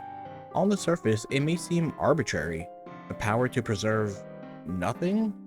Well, much like Roxy did in the comic, it would be much more like preserving an object's ability to be something or nothing at the same time. So, a fully realized Page of Void may be even more efficiently adept at pulling things from the void, or even erasing things entirely, getting rid of any and all traces of an object or even enemies if needed. Whatever the case may be, the Page of Void, as do all pages, have a long road ahead, but as long as they can find the right road in the first place, then they're destined for greatness. Sylph of Void, one who fixes void or fixes through void. A Sylph of Void would be something of a secret keeper, someone everyone could go to in confidence, knowing that anything they told them would be in good hands, allowing them to be a good person to talk to in moments of strife or conflict. They would have great advice on a plethora of subjects as well, and even if they can't help in the moment, they're great at making space for a bad situation to just kind of sit in. On the ability side of things, a Sylph of Void would of course be able to become invisible and make others invisible, but where they can get a little crazy is how they are able to use the void to help their team. Given that void is the aspect of obfuscation, they would also be expert spies, able to find enemy secrets and hidden plans with ease through access of the void itself. They may even possibly be able to bring teammates into the void for a quick escape, or even using the void to completely void out minor injuries, with bigger injuries being a bit trickier to heal without zapping someone from existence, but with enough practice anything could be done. Whatever the case may be, the Sylph of Void have a wealth of possibilities to offer to others, and their depth is just as deep as the aspect they represent. Seer of Void, one who sees void or sees through void. A Seer of Void would be someone who is incredibly intuitive. They're able to see through almost any manner of BS, which can make keeping things from them almost pointless. They know when people are hiding things, and because of that, they tend to be a pretty good judge of character, since you wouldn't need to hide anything if everything was fine. But somewhat paradoxically, they know when they need to tone back a bit too, as to not come off as too overbearing in certain situations. On the ability side of things, a Seer of Void sounds like it would be sort of useless, someone who can see nothing, but when you take that more literally, it means someone whose vision is unimpeded. A Seer of Void would have something akin to X-ray vision, able to see through really whatever they wanted to, making it so that nothing could truly be hidden away from them. They would also be able to peer through the void itself for a more long-range sight-on object. They make for excellent information gatherers because of this, and if for some reason their party were to end up in the void itself, the Seer would have no issue guiding them through it. Whatever the case may be, the Seer of Void is a sleeper Classpect, easily overlooked but properly powerful when they need to be. Heir of Void, one protected by void. The Heir of Void is a canon Classpect held by Equius Zahak, and as such we know a bit more about it. An Heir of Void would be someone who's naturally a bit out of the way. They can come off as mysterious and solitary, but really they're just selective about who they let into their radius, and those who are in are able to see a very different version of them. They just prefer to keep things a bit more close to the chest. On the ability side of things, an Heir of Void would have access to all manner of void-based abilities, but thanks to the nature of the heir, a lot of these would happen on their own even without the heir knowing. This makes them a true master of stealth. They would be able to walk into any situation confident that they're invisible to any potential threats, and still visible to allies at the same time. This would apply even in a group, but with some limited potency until God tier is reached. Whatever the case may be, the Heir of Void may be a mystery to most, but when they open up to others is when their true colors can show. Muse of Void, one who influences void or through void. A Muse of Void would be someone incredibly reserved and to themselves. They would be an enigma to nearly everyone who's heard about them, and that's putting it lightly. They just prefer to live a much more low-key life. Ironically though, this can lead to them being a bit more well-known for just how reclusive they can be, and unless through thoroughly working to remove themselves from every situation, people will still tend to hear rumblings about them. On the ability side of things, a Muse of Void would be akin to something like the Horror Terrors. They would live and thrive within the void, and would be able to influence it to their heart's desire. No secret too big and no object too hidden well enough for their influence, and as such this would allow them to exist comfortably within the space between sessions. And if they truly wanted, they could act as a benefactor to any wary Durst players who may have lost their way, subtly pulling the strings on any number of things that enter their area of influence. Whatever the case may be, the Muse of Void may be truly unknowable, if they deem it so, but that doesn't mean they have to feel that way all the time. Prince of Void, one who destroys void or destroys through void. Back-to-back Prince requests? Who could have seen that coming? Well, perhaps a Prince of Void could, given that they are relentless knowledge seekers. Once they find something that piques their interest, they stop at no ends to learn more about all they can on the topic. Of course, them being so specialized in some things may leave voids in their own knowledge of other things that hasn't had a light shined on it yet. On the ability side of things, a Prince of Void would have all manner of void-based abilities, invisibility and expert hand-to-hand prowess being their main feats, becoming something of a shadow ninja, darting around the battlefield, defeating enemies without the need for any weapons or even fancy gimmicks. Whatever the case, a Prince of Void is both a hard-hitting class in and out of combat, allowing for any team lucky enough to have one to be in good hands, knowing that someone always has the answers, and if they don't, it's only a matter of time. Mage of Void. One who knows Void and is haunted by it. A Mage of Void would be someone who doesn't like sharing about themselves very often. They tend not to divulge personal information unless absolutely locked in with somebody, which can be kind of a good thing when needing to keep secrets for other projects and future plans. But as you can imagine, not being all that open with potential new friends can lead to a distinct lack of people who wish to put in the effort to stick around. And as such, this can lead to the Mage of Void being in isolation more than they may want to be. It's an uphill battle, but one that can certainly be overcome. On the ability side of things, a Mage of Void has a lot of interesting application. Knowledge of the Void isn't easily gained, and as someone with an intrinsic link to it, the possibilities are vast. Being able to traverse the Void easier than most and make even great use of the fenestrated planes like Roxy was able to do, though they may not even need the physical apparatus to achieve this traversal. Not to mention, the ability to naturally decipher secrets and hidden information makes the mage to be an excellent infiltrator and a spy of sorts. Whatever the case may be, a Mage of Void has a light inside them. All it takes is the right environment to let it shine. Thief of Void. One who steals Void. A Thief of Void would likely be someone who loves to put their friends in the spotlight, funny enough. Whenever and wherever possible, they're always the first person to recommend a friend for something. Because of this, people around them can be naturally at ease, making them excellent secret keepers. People just can't help but hand out information to the thief, and they tend to savor it and hold on to it for a rainy day. On the ability side of things, a Thief of Void would have access to all manner of void-based abilities. Their interesting application comes in the same form of Roxy's abilities, with being able to steal items from the Void at will, taking the obscure and forgotten items that people don't know about.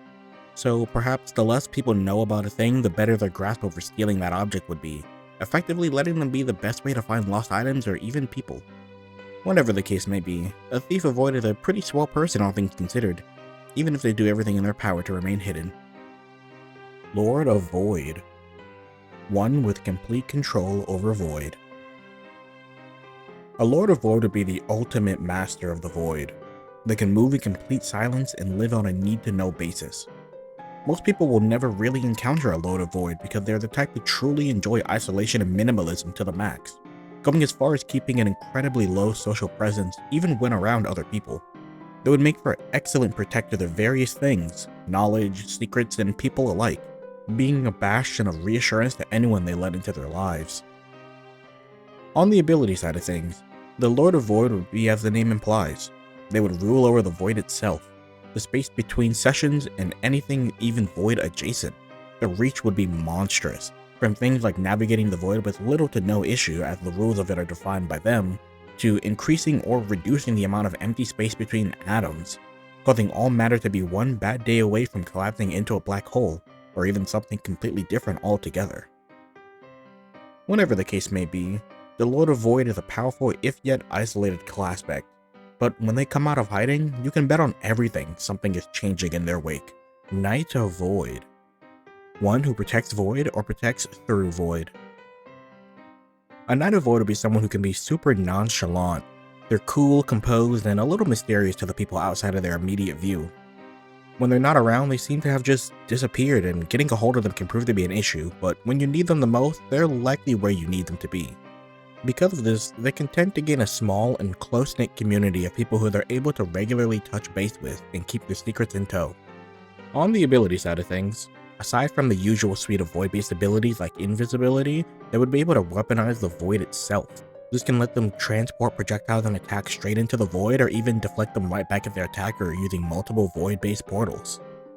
They would be front and center on the battlefield, protecting everyone as best as they could with what little they have, which is really their strength. Whatever the case may be, the Knight of Void is cool and mysterious, but they're always nearby in the shadows, so you can count on them when it really matters. Witch of Void. One who manipulates Void.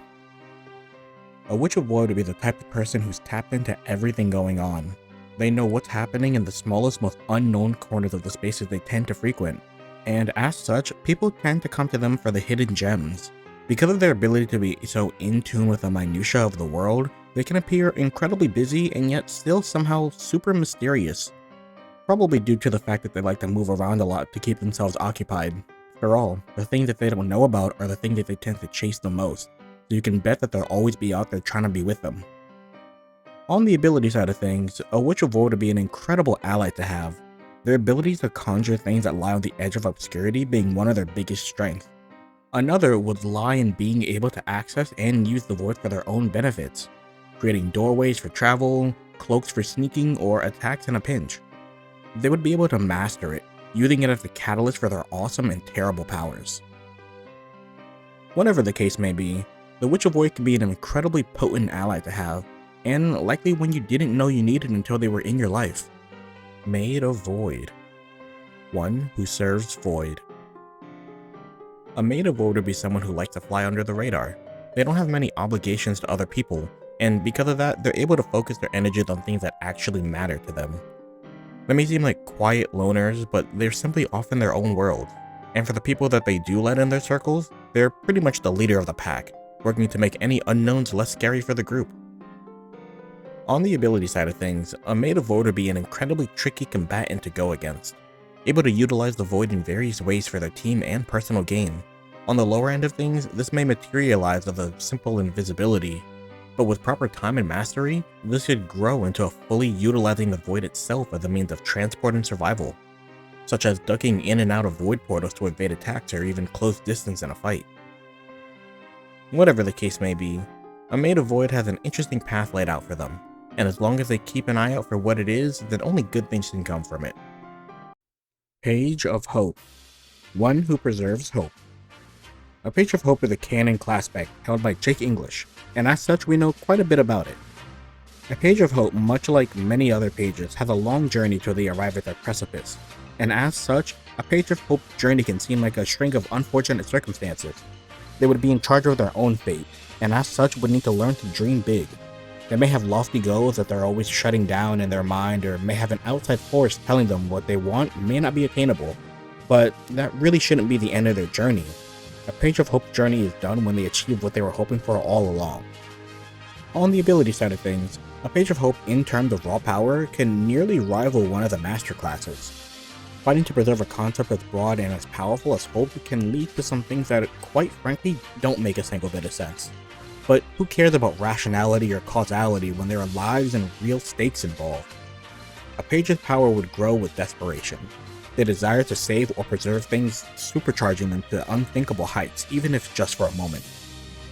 Whatever the case may be, a Page of Hope is a Classpect pairing that, while extremely powerful, still has to struggle to get there, but if they do, nothing is truly off limits. Rogue of Hope. One who redistributes hope.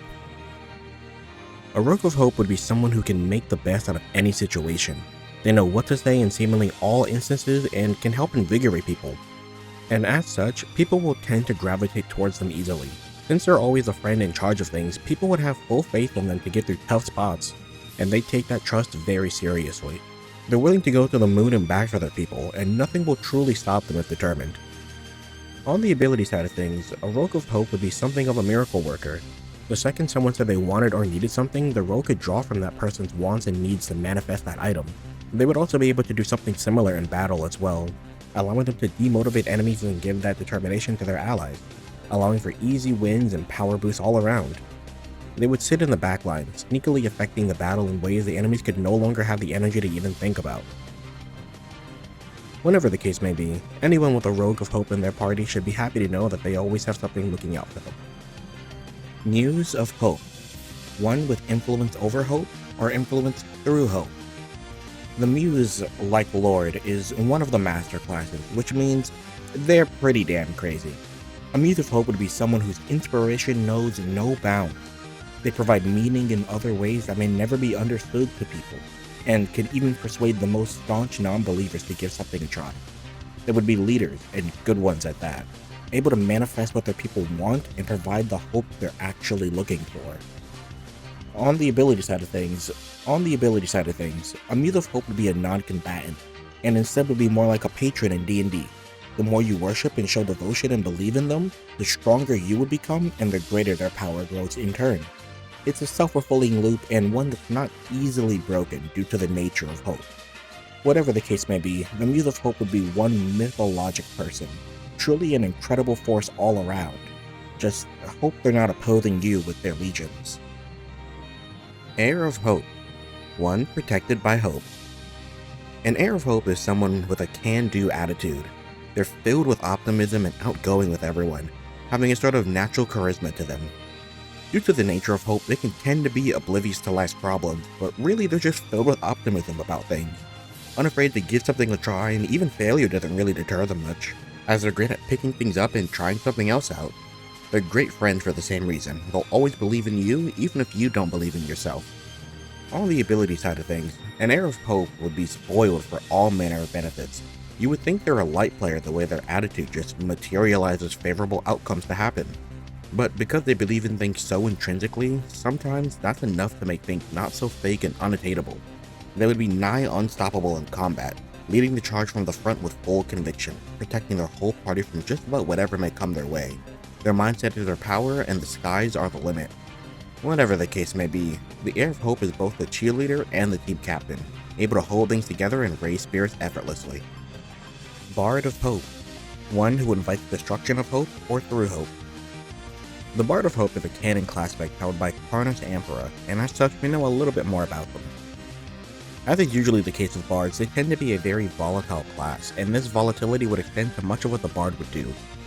A Bard of Hope would be someone who is really trying to do the right thing but seemingly can't catch a break without it seeming really divisive.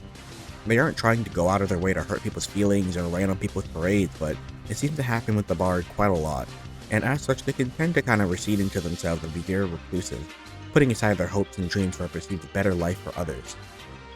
On the ability side of things, a Bard of Hope has some interesting application. They would act sort of like a beacon of bad vibes, so getting them behind enemy lines to strategically demotivate the enemies so they don't even have to engage in a fight would be wise. Though they would also be able to use their own beliefs for their advantage. If an enemy were to try and challenge the Bard at something they believed in, all hell would break loose. And if the severity was high enough, they may even be able to create constructs of their figurines to assault whoever tried to speak against them. Hope as an aspect really has a lot of potential that way. Whatever the case may be, the Bard of Hope can be a very tough Classpect to have, but manage it well and you may truly be a chaotic force. Seer of Hope. One who sees hope or sees through hope. A Seer of Hope would be the type of person who always tries to look on the bright side of things. They're not immune to negativity by any means, but they always strive to find the best outcomes for situations they're included in. Because of this, they can tend to be very good and natural leaders, even in the most stressful of situations. They're the first responder in these tough times, and quick to quell any fears or inspire and lead others to action with them. On the ability side of things, a Seer of Hope would be a very interesting non-combative role in a session. Due to their abilities, they would be able to dig the party out of almost any bad situation by seeing the best possible way to get out of it. This would differ from other Seers thanks to the Hope aspect's insane potential to do really whatever it wants. So, a Seer of Hope would be able to almost gaslight the universe into making something appear if they really think about what they saw. I'm talking like, if they truly believe that they saw something that would help them out, then that thing would just appear, and they would see it and be able to use it. Paradox Space would simply bend to the aspect's will, and their visions would be made manifest, yet another instance of the Hope aspect being completely broken. Whatever the case may be, the Seer of Hope proves to be another powerful addition to the Hope aspect's arsenal, and as long as the Seer understands that, there's nothing they can't see coming. Sylph of Hope. One who fixes hope or fixes through hope. A Sylph of Hope would be the kind of person everyone needs when they're feeling down. They have no issue reinvigorating those around them and are naturally sometimes the best person in the room at it. When needed, they'll even go out of their way to help people with their issues. No problem is too big and no idea is too bold to at least try, and they'll meddle with things as long as they need until they can figure out a satisfactory way to get it done. On the ability side of things, the Sylph of Hope would be a formidable boon to any team of hopeful players playing Spurb. It would function as a hybrid between raw damage and buffing the party. They would be able to keep heads held high for strong damage buffs, while also having everyone rallied around a common goal. And in times of need, they would easily be able to heal anyone or thing using the raw belief in the fact that at the end of all of this, everything is going to be okay. That's the true power of the Hope aspect. Whatever the case may be, the Sylph of Hope have a bright and hopeful future ahead of them, and they'll make sure that the people around them can follow suit. Maid of Hope. One who serves hope. A Maid of Hope would be a people pleaser, but in a good way. Always caring about what those around them need or love and wanting to dive headfirst into that with them. Ensuring that friends would always know that they're loved and taken care of. And naturally, anyone that may come in the way of that are at the mercy of a fierce protector, willing to do what it takes to protect the hopes and dreams of those closest to them. On the ability side of things, a Maid of Hope would be a near boundless source of passionate spirit, firing off blasts of raw energy and fueled directly by those they care for. The more desperate their friends are to succeed, the stronger their resolve is to fight back, ensuring that anything is possible and anything can happen. Hope powers are just kind of OP like that. Whatever the case, it's pretty safe to say that anyone blessed to have a Maid of Hope nearby should feel the warmth and caring spirit from them, and they should be able to rest easy knowing that as long as you believe in them, they can never truly falter. Mage of Hope. One who knows hope and is haunted by it. A Mage of Hope would be a dreamer and a bit of a naive one. A Mage of Hope would have unquestioning faith in their friends, beliefs, and ideals, upholding whatever lofty goals they have. But that's kinda where the double-edged sword comes in. A Mage of Hope can tend to get stuck on one idea, putting all their eggs in one basket regardless if it makes sense or not. And if things don't work out, it can tend to send the mage in somewhat of a downward spiral, feeling utterly defeated until the next thing comes along to sweep them up out of it. On the ability side of things, a Mage of Hope, like all Hope players, would be stronger the more conviction they have in what they're doing. As a result, when the mage is in a particularly low state of mind, they may have a harder time accessing that limitless energy, but when the dam is flowing, it's flowing fiercely, buffing everyone around them with extra damage by words of encouragement or magnifying symbols of their hope to fight alongside them. Those damn Hope players are just crazy. Whatever the case may be, a Mage of Hope can have some high highs and some low lows, but if one thing's for sure, they'll always bounce back. Lord of Hope. One with complete control over hope. Another masterclass, and pair it with what might be the strongest aspect in Hope, and there's little that can be done to stop a Lord of Hope. A Lord of Hope would be a figure akin to a deity if they were to ever reach full potential. The Lord would not only be someone seen as a god, but would also act as one. And in doing so, there are really three main paths for a true Lord of Hope. The loving and jovial Lord, one who uses their immense power and grants blessings. The apathetic Lord, one who is indifferent to the plight of others and serves to be a source of mystery and assumed power if prayed to. And the vindictive Lord, one who would actively seek to control and enslave whatever they deem unworthy to touch their light, hoping to truly be all-powerful. On the ability side of things, they would have the power to manifest pretty much whatever they desired, the only limit being their own belief in whatever it is they wish to create. Little is impossible for a Lord of Hope, as they are the unstoppable force of the universe. Barriers and roadblocks mean nothing to them, as if they simply believe that nothing is impeding them, then their desires are made manifest. At their lowest, they're reality warping and nigh unstoppable deities, and on the higher end, their influence and power may be so great that if they really wanted to, they could transcend reality altogether. Whatever the case may be, a Lord of Hope is a frightening Classpect, and if used to its fullest ability, truly nothing else may be able to even come close to stopping it. Witch of Hope. One who manipulates hope. A Witch of Hope would be the caregiver for any friend group. They love taking care of the people closest to them and making their days better in just the little small ways. If you mention you need a new sketchbook, they'll have gotten you the same brand you had before with a new set of pens to go with it. Need a quick snack at 2 in the morning? They're driving you to get food and blasting tunes of the way there and back. They're down to make dreams come true in really any way possible.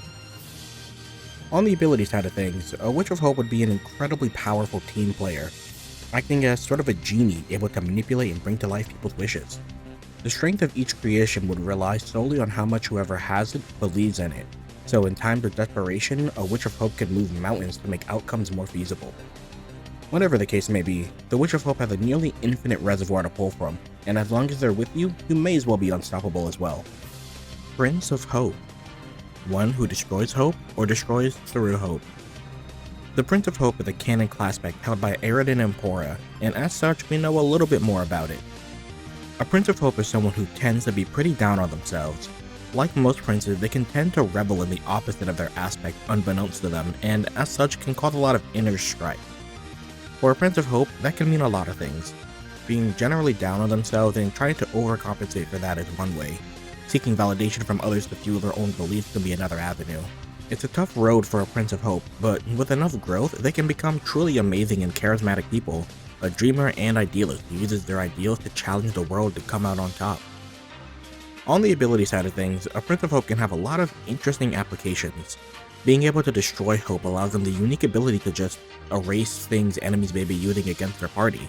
Like, if some massive super weapon were created, the Prince of Hope would be able to just magic it away and destroy their hopes of winning.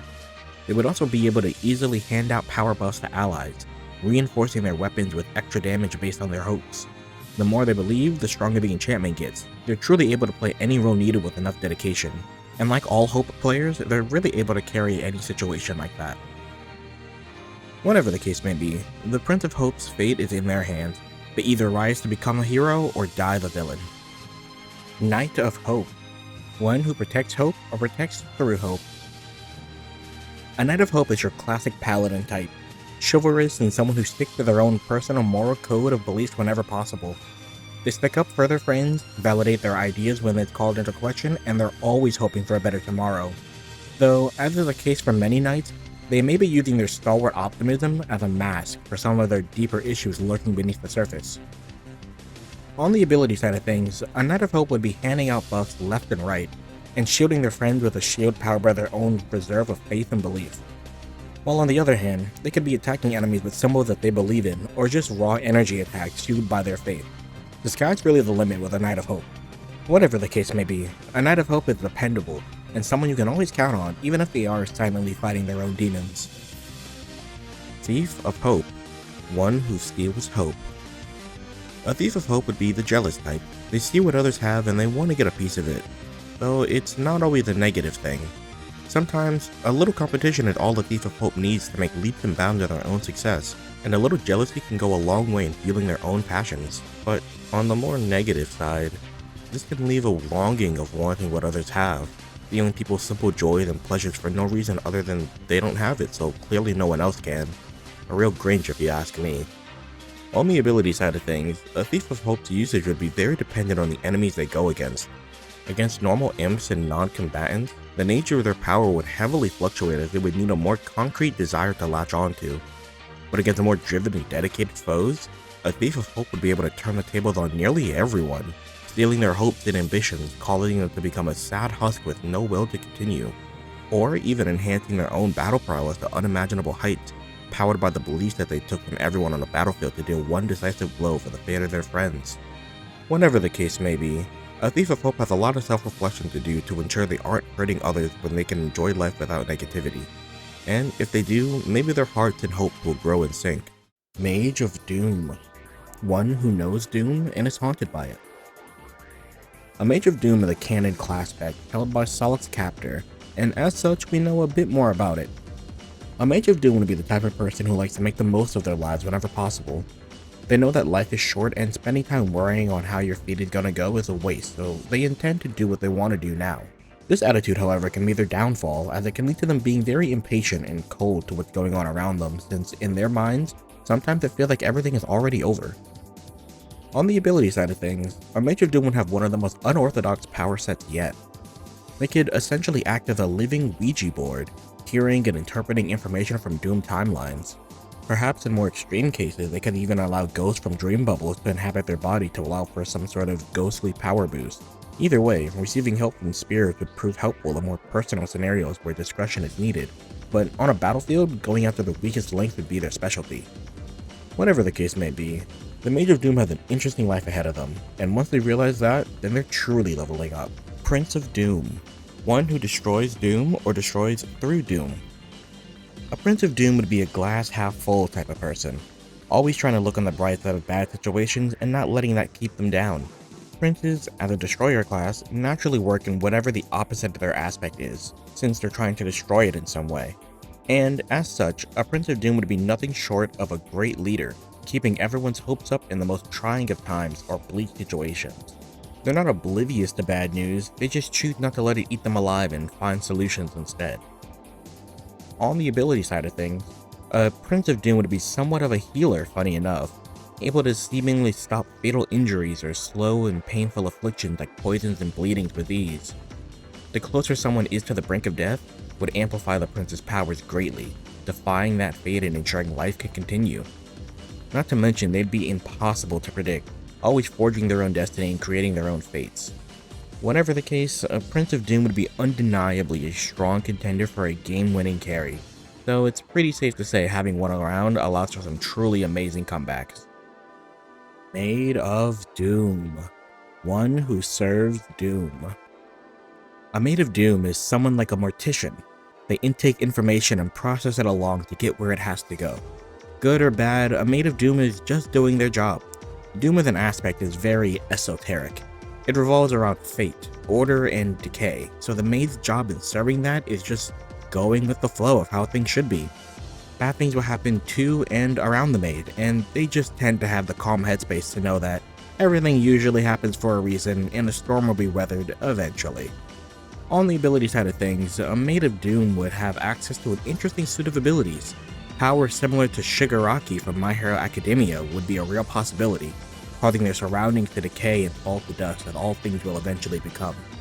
They may even serve as powerful generals, having the natural ability to have troops fall into line at the natural order of conflict. Whatever the case may be, a Maid of Doom is subdued and patient, carefully waiting for the right time to strike, just as everything was planned to go all along. Knight of Doom, one who protects Doom or protects through Doom. A Knight of Doom would be someone who likes to play by the rules. They're in no rush to break any of them unless absolutely necessary, and even then, they don't particularly enjoy doing it. They can tend to get a bad rap for being a bit uptight, but in their eyes, what's the point of cutting corners when you're all going to get where you need to be eventually? Their mindset is slow and steady wins the race, and to a Knight of Doom, they're all about the journey. Because of this, they would be the friend who gives great advice, and naturally balances out their more gung-ho friend when some logic is needed. On the ability side of things, a Knight of Doom would be a bit of a jack of all trades, able to participate in limited healing, preventing an untimely fate for allies while transferring any injuries suffered by them onto enemies, utilizing a more decay-based debuff to symbolize the destination rather than the journey. Everything returns to dust eventually, but before then, they have a mission to do with their friends, and they're going to do what it takes to win. Whatever the case may be, a Knight of Doom is one thing for certain, and that's reliable. They'll always be there to have your back, even if you don't. Thief of Doom, one who steals Doom. A Thief of Doom would be the kind of person who can have big ambitions and dreams. Because of this, they tend to try and surround themselves with people who hold similar ideals to them, but they can tend to easily get jealous of them at the same time. This can somewhat cloud the judgment of the thief in the moment, but they know that in time, they'll get what they want, which is why, even though they may feel insecure, they still choose to be around their people, so they don't have to go through the motions alone despite their impatience. On the ability side of things, the Thief of Doom would be an incredibly unorthodox Classpect.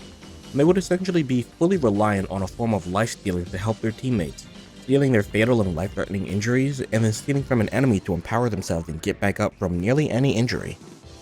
As long as they're around healthy people or enemies, and aren't hurt too bad, killing them would be a truly Herculean effort. Whatever the case may be, the Thief of Doom can have a lot of things in place to ensure success, but their impatience will be the end of them in the end. Lord of Doom, one with complete control over Doom. A Lord of Doom would be someone with an immense potential and impact on those around them. They would be the kind of person that a group of friends defaults to for answers because they have a good head on their shoulders. They're amazing in not just seeing the big picture, but the biggest picture, and not just seeing it, but actively working towards it and making it a reality. On the ability side of things, the Lord of Doom would be, as all master classes are, incredibly powerful in a variety of ways. Their domain would stretch from anything to resurrecting corpses by affecting the fate of those who are dead, to outright stopping death from occurring at all by making it so that their fate can never truly come to pass.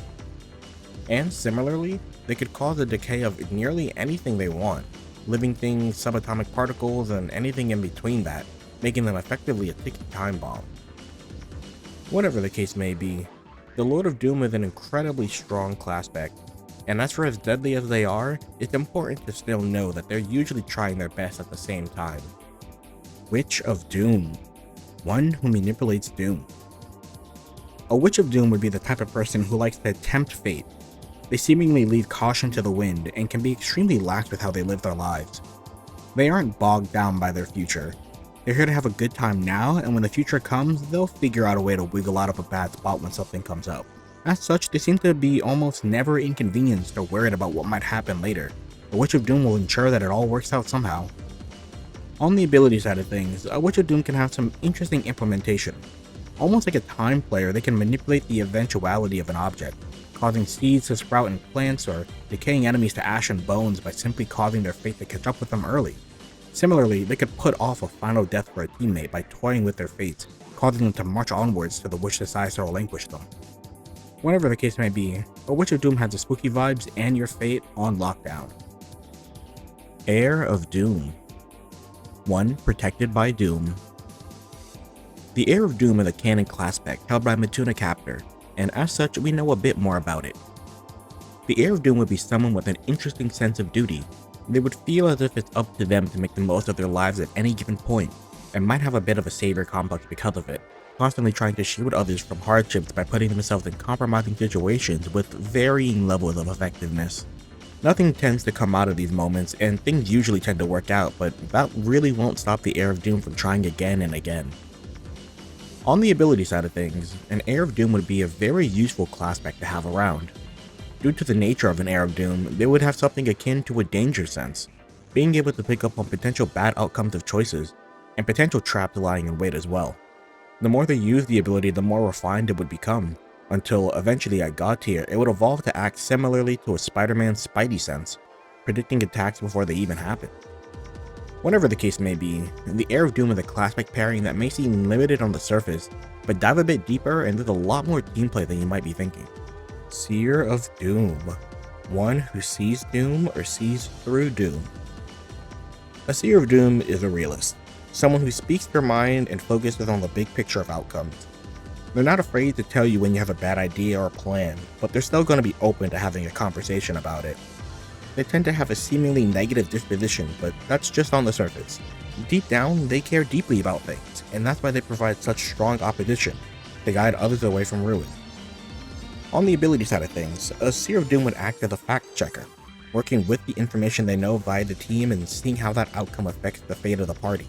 They would also specialize in using weapons that would provide extended sources of damage, bleeding, poison, stuff like that. Doing so ensures they can control fate how they see fit. Whatever the case may be, a Seer of Doom is doing everything in their power to get people where they need to be, and by any means necessary. Bard of Doom. One who invites the destruction of Doom or through Doom. Oh boy, the Bard of Doom. A hot topic among many people for the speculation surrounding them. A Bard of Doom would be someone who's incredibly driven and forward-thinking. They radiate an almost infectious energy, and would be the type of person to drop everything once they hear that you're in a tough spot, and they would want to help make things better however they can. And in doing so, being so incredibly proactive about things is what makes a Bard of Doom a fantastic candidate for a leader. On the ability side of things, where a Bard of Doom has some major potential, inviting the destruction of Doom can be a lot of varied things. Doom is the aspect of fate, order, and decay, and destroying fate can be a very strong ability. It means the Bard can act as an impromptu healer, stopping the teammates from reaching an untimely fate, and preventing some deaths outright. It could mean killing an unkillable boss or winning the game in an unconventional means because the Bard just isn't bound by the rules of the system the same way. As is known about Bards, they are an extremely volatile class, able to swing encounters wildly into positive or negative. And for as good as the Bard of Doom can be for the team, it could still cause some issues right back in their own face. if not properly managed. Whatever the case may be, the Bard of Doom has a lot of tricks up their sleeve, and all the energy in the world to try whatever they need to do in order to win. Muse of Doom. One with influence over Doom or through Doom. A Muse of Doom would be someone who has an immense impact on the people around them in seemingly subtle ways. In the moment, it may seem like they're nothing special, going on with the motions and chiming into friend group conversations like normal. However, later down the line, they may have perfectly predicted or influenced a friend, making scarily accurate judgment calls or having their words stick in someone's head enough that in the moment when it's needed, someone who heard what they had to say would be thinking about it to change something. On the ability side of things, the Muse of Doom would be a looming threat to anyone that they may need to defeat. Having influence over the fabric of fate itself lets a Muse of Doom have essentially incredibly potential reality warping abilities. This would allow them to dictate and influence nearly anything with cascading devastation down the line. They are, in essence, the butterfly effect manifested, subtly changing things that seem to hold no bearing until things come crashing down. Whatever the case may be, the Muse of Doom is an incredibly scary potential adversary, and without the correct combinations of Classpect to stop them, they may reign over anything and everything uncontested. Rogue of Doom, one who redistributes Doom. A Rogue of Doom would be a very unorthodox yet soothing person. They're the type to help ease your mind on your worries and anxieties about the future, simply by reminding you that it's no use to sweat the small stuff. They lead life with a positive mindset that things happen for a reason, and growth will come no matter what, making them a very fun and lively person to be around.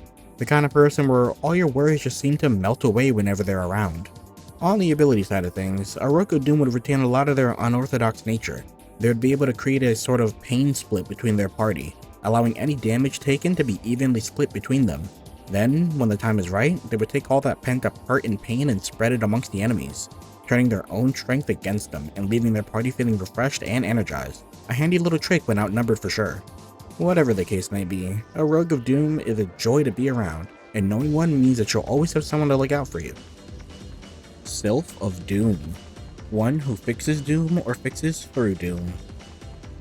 A Sylph of Doom would be a calm and resourceful person, always working towards a goal even if everything is seemingly falling apart around them. They aren't the type to let a bad situation hold them down for very long, and are always quick to spring back into action. Thanks to this quality, they also tend to be very organized people, able to compartmentalize things well and pick back up on them later. On the ability side of things, a Sylph of Doom would be something of a necromancer, able to heal and restore almost anything, dead or alive, allowing them to raise armies if they so want to, or merely to protect their allies from certain death. And it would be pretty comical, like getting impaled by a spike just to hop off with basically no scratch afterwards. This would of course have its limits, depending on how skilled the Sylph is, but with enough training, they very well may be unstoppable. Whatever the case may be, a Sylph of Doom has a lot of obvious application within a team, but aside from that, they still have a lot to offer in life. Page of Doom, one who preserves Doom. A Page of Doom would be the kind of person who can tend to be very wound up about things, whether it be anxiety about their future or a general feeling of dread about the way their life is going. Because pages are tied to the journey they undertake, the journey of the Page of Doom is simple: learning to let go. Accepting that sometimes it is what it is, and letting go of the death grip they have on the future will be a boon to them. That way, it gives them room to breathe and exist in the here and now, giving them time to recharge when they need it so not everything is just doom and gloom. On the ability side of things, a Page of Doom would function with a pretty unique role, being able to apply a sort of debuff to enemies that could act as a sort of final countdown, cutting their lives short or ensuring that even the smallest bit of damage they take will spiral out of control and eventually kill their target. It may not be fast, but it'll sure work when it needs to. On becoming a more realized Page of Doom, this power may grow and evolve to even being able to extend lifespans, ensuring that people who aren't ready to die don't fall unless it's their time. Whatever the case may be, the future of the Page of Doom is bright, even if they can't see it in the moment. Seer of Mind, one who sees mind or sees through mind. The Seer of Mind is a canon Classpect held by Terezi Pyro, and as such, we know a lot more about it. A Seer of Mind would be someone who has an almost innate feeling of right or wrong in their mind. They like to lay out all the possibilities of a situation in front of them and prepare for them just in case things go awry. Because of this, they tend to be the planners and glue of a group, able to divvy up tasks and responsibilities evenly. On the ability side of things, a Seer of Mind will have an interesting toolset. Similar to a Time player, they will be able to see possibilities and choices of the future. Though different from a Time player, a Seer of Mind would only be able to see possible futures, and nothing incredibly concrete. As such, it's up to the Seer to divine which outcomes is the most effective one for whatever situation they're in. This leads to them being master strategists on and off the battlefield, and the crux of any good team. Whatever the case may be, the Seer of Mind is an incredibly versatile and powerful Classpect to have, and as long as they trust their vision and plans for the future, a good outcome can and will be within reach. Sylph of Mind, one who fixes mind or fixes through mind. A Sylph of Mind is a therapist friend, someone you could call at 3 AM after having a nightmare and they'd be down to listen to you talk and describe it. They're also the logical problem solver of most friend groups, and they know how to bring people together in a productive way and really get to the bottom of something. They're efficient and somewhat mysterious in how they're so good at what they do, but damn it, they're good at it. On the ability side of things, a Sylph of Mind is handing out combat buffs like a champion. They can even tap into the thoughts of their fellow players to soothe any negative leanings and ensure everyone is locked in and focused, reinforcing everybody's fighting spirit while being able to scramble the opposition as well. Their impact may be subtle, but they are the guiding hand to win a conflict when least expected. Whatever the case may be, a Sylph of Mind is solid. They're the backbone of a great time and you really can't go wrong having one on your side. Bard of Mind, one who invites destruction of mind or through mind.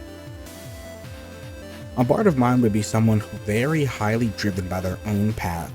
They don't need to intellectualize every little detail for something to make sense to them, but when they do, you best believe it's something they're deeply in love with. The Bard just can't help but wear their heart on their sleeve that way. Everyone around knows what they love and are into, even if it may get old hearing about it time and time again. But it's not really that much of an issue for the Bard of Mind. At best, they're trailblazers, following their own path and making the choices that will lead them to a fulfilling sense of self, even if it will lead them to make some interesting choices along the way. And at their worst, they're willing to destroy their sanity to obtain their object of their adoration, leaving ripples in their wake. On the ability side of things is when the Bard of Mind can get really potent. A fully realized Bard of Mind would operate as something similar to an entity from cosmic horror, where just gazing at them can lead to madness, insanity, and a plethora of other ailments. Or perhaps they're like the Silence from Doctor Who, where the second you stop perceiving them, your brain will forget all about or even ignore them outright, allowing them to live in your subconscious and do what they please. Some crazy stuff for sure, but bards are kinda known for their insane, life-altering tendencies. Whatever the case may be, a Bard of Mind on your side has no issues focusing on what matters, and can offer up some great wisdom about how to best follow your heart when needed. Muse of Mind, one who influences mind or through mind. A Muse of Mind would be someone incredibly well-spoken and logical. Their presence as the smartest person in the room is felt on entry, and people know that they can always turn to them for sound advice. Their logical prowess makes them seem like they can never steer you wrong, and can even help you with thinking pretty much any issue through, making seemingly all the correct choices in any given encounter. On the ability side of things, a Muse of Mind gets wild pretty fast. Being able to influence the way people think on a massive scale such as a Muse could, makes them essentially undetectable to all except maybe other mind players. They could provide any number of harmless suggestions, and they could even be beneficial, sort of like a positive hypnosis. But on a more nefarious level, they could simply toy with their victims, driving them to pure, unstoppable insanity over time by simply making them imagine things that aren't there. A potent effect the more patient the Muse of Mind is. Whatever the case may be, a Muse of Mind has a lot of room to grow, and it just so happens that a majority of that may be in your subconscious. Heir of Mind, one protected by mind. The Heir of Mind would be someone who has an immaculate intuition. They seem to have an uncanny ability to follow their gut and call shots with amazing precision while still making sound choices along the way. People would tend to look to them for a wealth of knowledge in various subjects as well. Though they may not be the smartest person in the room, they are for sure the most well-rounded of the bunch. And whatever perceived lack of intelligence they have, they more than make up for it in other ways. On the ability side of things, an Heir of Mind would be akin to almost a living dowsing rod. Their session lives and dies by their intuition, as things they put to their mind tend to be the right path for most things that tend to happen. As such, they would have an interesting non-combative role, being a master tactician of fights and even diplomacy, able to swiftly and efficiently guide their fellow session mates to a swift victory. Whatever the case may be, The Heir of Mind would make for a fantastic person to rally behind. Just make sure that their mental stays good, otherwise they can become a bit clouded in judgment. Page of Mind. One who preserves mind. A Page of Mind would be someone who second guesses themselves often, even more than most pages might tend to. They have a hard time saying what's on their mind and an even harder time sticking to certain choices and decisions they make. Part of it may come from feeling insecure about the things they know. They may spend a lot of time around people they perceive as smarter than them to hopefully feel better about the acumen they have. But this is merely just a step on the page's journey, learning that what they think is more than enough and their actions are valid and justified. On the ability side of things, a Page of Mind would be a master tactician, able to almost perceive the ramifications of every choice they make and how it would affect things going around them. This may initially be overwhelming to them, being able to interact with possibilities in this way, but should they rise to the challenge and truly ascend, their patience is rewarded, being able to act as sort of a battle commander, directing teammates almost as if it were chess, and dividing strategies and plans well in advance to ensure events may come to pass in the best way. Whatever the case may be, a Page of Mind has a long journey to go, but should they complete it, they can truly gain that confidence they're looking for. Rogue of Mind. One who redistributes mind. A Rogue of Mind would be the kind of person who's incredibly goal-oriented. They're the type of person you can call when you're lost on a particular topic or problem and need a level head to parse through all the info. They have a knack for finding the best path through things and helping others persevere through uncertainty. On the ability side of things, the Rogue of Mind would be a masterful tactician, able to give their teammates a sort of mind link to allow for better communication and reasoning amongst the group. This can be used to come to a consensus on issues and planning, allowing for everyone to be on the same page about something with no room for gaps or misunderstanding. Or it could even be used offensively, allowing a group to fight almost as if they're a hive mind, moving as one cohesive unit with no gaps in defense or offense to allow for the ultimate answer to any combat scenario. Whatever the case may be, the Rogue of Mind have a lot of viable options ahead of them, and all the confidence that whatever they choose will be the best option for them. Knight of Mind. One who protects mind and protects through mind. Knight of Mind is a canon Classpect held by Latula Pyro, and as such we can extrapolate a bit more about the Classpects from her, though not as much as her screen time is relatively limited. A Knight of Mind is someone who, funny enough, isn't all that brainy or cerebral at all. They can be pretty lax and goofy, adding levity to situations and allowing others moments of respite amongst a sea of swirling thoughts. They're good at giving multiple creative solutions to problems and having a feelings gem every once in a while to help clear someone's head while they're stuck on something. On the ability side of things, a Knight of Mind would be more of an active support, directing battle traffic and bigger brawls, using their expert decision making and a cool head to ensure that the right choices are made to be led to any sort of victory. That's not to say they wouldn't have some limited mind control capabilities in some cases.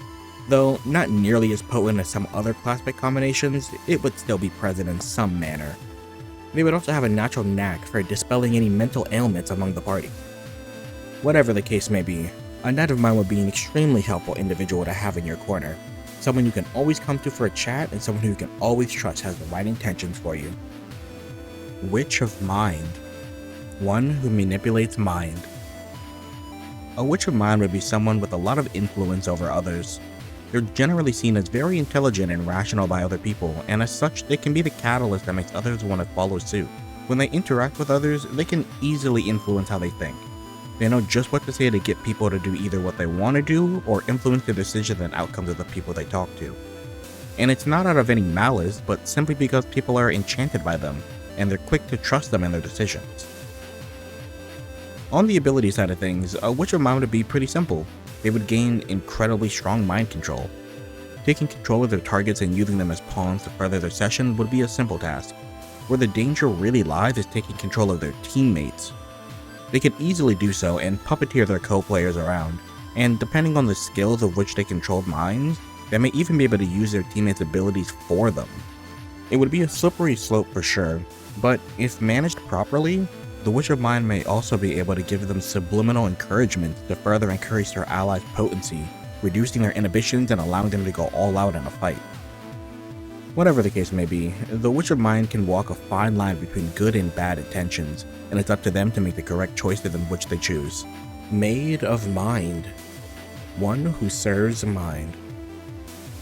A maid of mind would be the ideal person to help you with advice. Thanks to their cool head and naturally supportive and sound logic, talking with them can feel like talking with someone who can practically read your mind. They know what to say to help you articulate things better and how to best refocus a group in times when things can get a little chaotic. This, combined with their open mind to all possibilities, can really help with decision making, as they're never too quick to eliminate potential choices, and are mostly working towards outcomes that everyone can be a fan of. On the ability side of things, the Maid of Mind would be a top tier team player, ensuring that once a plan was set into motion, they would work tirelessly to ensure all possible routes and options led to success. Not to mention the standard suite of mind-based abilities they would gain, allowing them limited but still impactful mind control and almost hypnotic-like suggestion. Basically, things that could be used on enemies and allies alike for all sorts of effects. Whatever the case may be, the Maid of Mind can be a major boon to have around, and if you have one in your life, make sure you let them know what you think about them. Prince of Mind. One who destroys mind or destroys through mind. A Prince of Mind would spend a lot of time, like most princes, ghosting the inverse of their aspect. That means, though the prince is a mind player, they would be much more emotional than the aspect would let on. Using their emotions to justify their way of thinking would be common for a Prince of Mind, as would large leaps in logic fueled by their gut feelings and general vibes. That's not to say that they can't be logical and calculating when needed, but more so that their own logic may not be instantly decipherable to everybody. On the ability side of things, a Prince of Mind can get really silly really fast. Thanks to mind being the aspect of logic in addition to its other aspects, a Prince of Mind would be able to defy logic in all sorts of ways. They would essentially be a Looney Tunes character, how they would be able to draw things like a picture of a door on a blank wall to allow them to walk into it, or even just using an Uno reverse card to reflect any attack back because that's what makes sense to them. And of course, if that's too wacky for you, there's always the ability to affect people's minds in a more normal way, causing them to deteriorate people's mental states and giving them anything from memory loss to deeper psychological issues similar to dementia or schizophrenia. Things can go from silly to really spooky quickly with this one. Whatever the case may be, it's clear that the Prince of Mind walks a fine line between two extremes, and it's up to them to think about how best to manage it. Thief of Mind. One who steals mind. A thief of mind would be the type of person known in their friend circles as a goofball. They're the kind of person who cannot take things so seriously, but will always tend to surround themselves with much more level-headed and calm people. Having a good and solid core to balance them out is a must, and the sooner they find someone like that, then the sooner their own growth can begin. On the ability side of things, the Thief of Mind would boast a very unique set of abilities. Being able to steal choices and logic from others would make them a deadly combatant merely by way of learning to copy other people's fighting styles. If an enemy is a master with a weapon type, the Thief of Mind can simply just steal and copy what they know to be instantly formidable as well. And in the process, if at all god tier, they may even be able to more literally steal minds and turn people into brainwashed puppets to control. Whatever the case may be, while a Thief of Mind can be all jokes, it's important to remember that just because they're silly doesn't mean they're dumb in the slightest. Mage of Mind. One who knows mind and is haunted by it. A Mage of Mind would be someone who's always thinking about the big picture. They're constantly juggling multiple things and planning a route to navigate through it all as best as they can with the full stack that they're currently processing. And while usually they thrive in these situations, enjoying the challenge, that doesn't mean they don't get tired of it. Because of this, they can tend to suffer from choice paralysis, and may tunnel vision in on one choice in specific, ignoring all the other possible choices that could potentially be better. Combine that with a tendency towards impulsive decisions, and it makes her someone with sound reasoning for very silly choices at times. On the ability side of things, a Mage of Mind would be an interesting case. They would function similar to a seer in that they're able to divine branching pathways of choices that could potentially happen, but where they differ is how they gain said information. The more information a Mage of Mind has on a situation, the clearer the choices become to them, which leads them to learning everything on all sides of conflicts to better know what's coming ahead, for them and their party. But once a choice has been made, the Mage will have all the info needed to be 3 steps ahead of any possible outcomes. Whatever the case may be, the Mage of Mind has an interesting path laid out for them, and as long as they keep a cool head, nothing is really out of reach. Lord of Mind. One with complete control over mind. A Lord of Mind would be an interesting force to see interact with the world. Due to the nature of both pieces of the Classpect, the Lord of Mind would hold themselves as an incredibly knowledgeable individual. And while that may be true for some, a Lord of Mind would be more wise than purely knowledgeable. They would always have or aim for the best outcomes of any situation they were placed in, actively trying to ensure that no matter what, the choices they make are beneficial to them. On the ability side of things, the Lord of Mind would be a truly Lovecraftian Classpect, able to alter the minds of anyone they wish. They could hijack brains and turn people into hyper-obedient zombies, or even give any and everyone vivid hallucinations, trapping them in their minds with a torture method if needed. Needless to say, anything involving the brain is their domain, and they're nearly unmatched in their control over it. Whatever the case may be, the Lord of Mind would be a truly limitless Classpect, with many routes to go and options to choose from. It's up to the Lord of Mind themselves to decide which route to take. Witch of Space. One who manipulates space. The Witch of Space is a canon Classpect held by Jade Harley, and as such we know a lot more about it. A Witch of Space would be someone who's incredibly imaginative, able to think big and move mountains to achieve what they can think up. Because they're such big thinkers, they can come off as incredibly silly or naive in their pursuits, but they simply refuse to be stopped by anything to achieve what they set their sights on. On the ability side of things, a Witch of Space would be an incredibly powerful combatant, and have access to all manner of space-based abilities. Growing, shrinking, and accelerating objects to insane speeds would be no issue for even a fledgling Witch of Space. But when the Witch of Space gains a bit more power over their Classpect, then they can truly take things to an insane level, creating black holes or even entire stars and using them as massive attacks in a fight. Whatever the case may be, the Witch of Space is an incredibly potent and versatile class, and having one alongside you is never a bad call. Mage of Space. One who knows space and is haunted by it. A Mage of Space is a tricky pairing to nail down. Mages are so talented at what they do, yet just can't seem to shake that one inkling in the back of their mind. A Mage of Space would be someone very creative, able to see the big picture and come up with fantastical ideas and creations on the spot, but they may have a little bit of trouble executing them. Every once in a while though, when they break through that wall blocking them, things turn out incredibly well for them. On the ability side of things, they get a bit easier, but not much. Space is something that would be fluid to them. With an understanding of how it's flowing around them, they would never need a compass or a map, as their spatial awareness would just kick in and be on point all the time. The usual fare of space powers would apply too, growing, shrinking things to some extent, and perhaps an especially potent Mage of Space may have figured out the secrets of portals, allowing for long distance travel instantly. Whatever the case may be, a Mage of Space is an extremely creative individual, capable of many unique and interesting possibilities. Just as soon as they get over their roadblocks, of course. Knight of Space. One who protects space or protects through space. A Knight of Space would be a bit of a loner, not by choice but through life experience. They know they work well alone and as such can come off a bit mysterious to those they don't let in their orbit, but once you manage to make it there, they hold you close. They're dependable when you need someone to come around, and they know how to keep a cool head despite the gravity of certain situations, coming up with creative solutions and planet-shattering ideas seemingly from nowhere. On the ability side of things, a Knight of Space would have access to the full suite of space-based abilities. Growing, shrinking, and mild teleportations would all be within the Knight's purview. A particularly powerful Knight may even be able to bend space in such a way that attacks that try to hit them has to travel a further distance before actually connecting, causing them to redshift in a way, the same way that light does when traveling long distances in space, allowing for easy dodges for them and teammates on the front lines of battle. Whatever the case may be, for all the mystery surrounding a Knight of Space, they're not shy to speak up when needed, and when they do, they're usually right. Maid of Space. One who serves space. A Maid of Space would be somewhat like a black cat. They enjoy hanging around your vicinity but don't need to be all up in your space to have a good time. They're content hanging out alone and just vibing. Like most space players, they tend to lean more towards the creative side of life, having a seemingly endless adoration for all art forms, and engaging their friends with various artistic endeavors that they would enjoy. On the ability side of things, a Maid of Space would have access to the full suite of space-based abilities.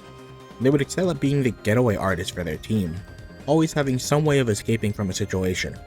It may sound mundane at first, but it would allow for a lot of very risky plans to be developed in fights. After all, if you always have a way to make it out of a situation, you may as well use your strongest attacks no matter what. Whatever the case may be, a man of space is a quirky class, exceeding in things no one has ever thought up before. Thief of Space. One who steals space. A thief of space would be someone who thrives in mostly social situations. They love being around people, getting to know them and exchanging ideas, though they may have some difficulty being alone. They may find it boring or even just hard to sit around with their own thoughts, and because of this, they tend to be the organizers of any friend group hangouts or meetups. This natural drive for community can also mean that the thief has a wide network of people to call on, either to spend time around or just to gain inspiration for new creative endeavors. On the ability side of things, a thief of space would have access to all manner of spaced abilities, but in a more interesting way. They would be able to steal spatial properties from items, meaning they'd be able to steal the mass or height of an object to become as big as them, or even steal the space something occupies, which would allow them to teleport to objects or people at will. With the right weapon combination, this can allow them to teleport all over a battlefield with blinding speed. And like with all things space-based, creativity plays a big role in the Classpect's expression. Whatever the case may be, while a thief of space is a natural magnet for things around them, they'll always have the ability to draw people in even more if they want to. Prince of Space. One who destroys space or destroys with space. A Prince of Space would be the type of person who wants and enjoys being around others, but due to their own state of mind, can find it hard to make the first move to get there. They can come off as moody and distant when really they're off in a corner thinking about the best way to approach a group. They'll spend that time contemplating and waiting, until by the time they're ready to go, too much time has passed. Of course, the opposite can also be true in the same way. They can be an incredibly creative person and open to sharing that, but it could come off as a touch overbearing if they're jumping into every conversation head first.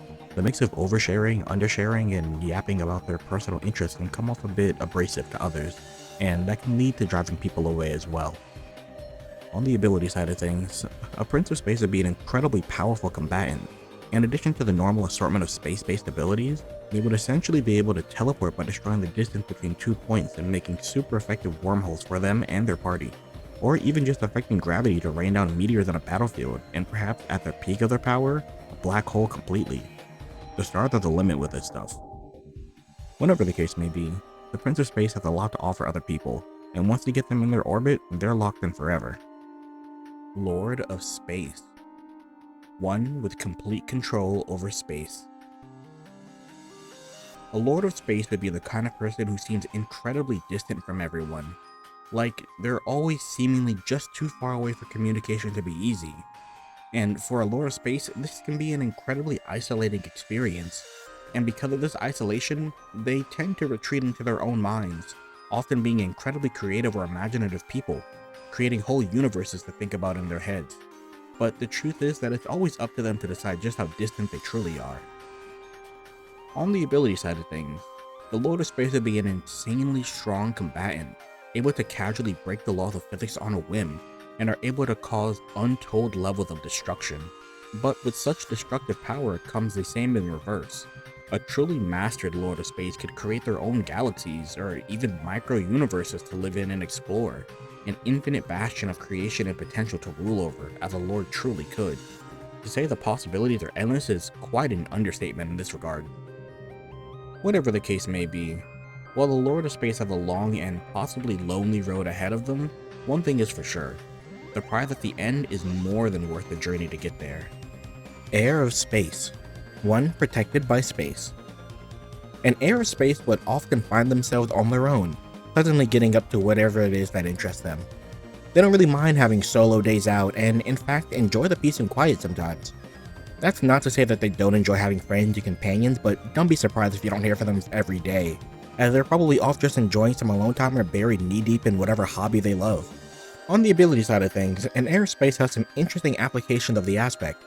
They would have a keen sense of direction, and their spatial awareness would be pristine, allowing them to never get lost while out exploring. They may even possess the ability to grow and shrink themselves, much like Ant-Man, with no real need to think about the ramifications about how space would actually interact in that scenario. And in a fight, any projectile hurled at them would simply be redirected off target, making them a viable human shield if utilized correctly.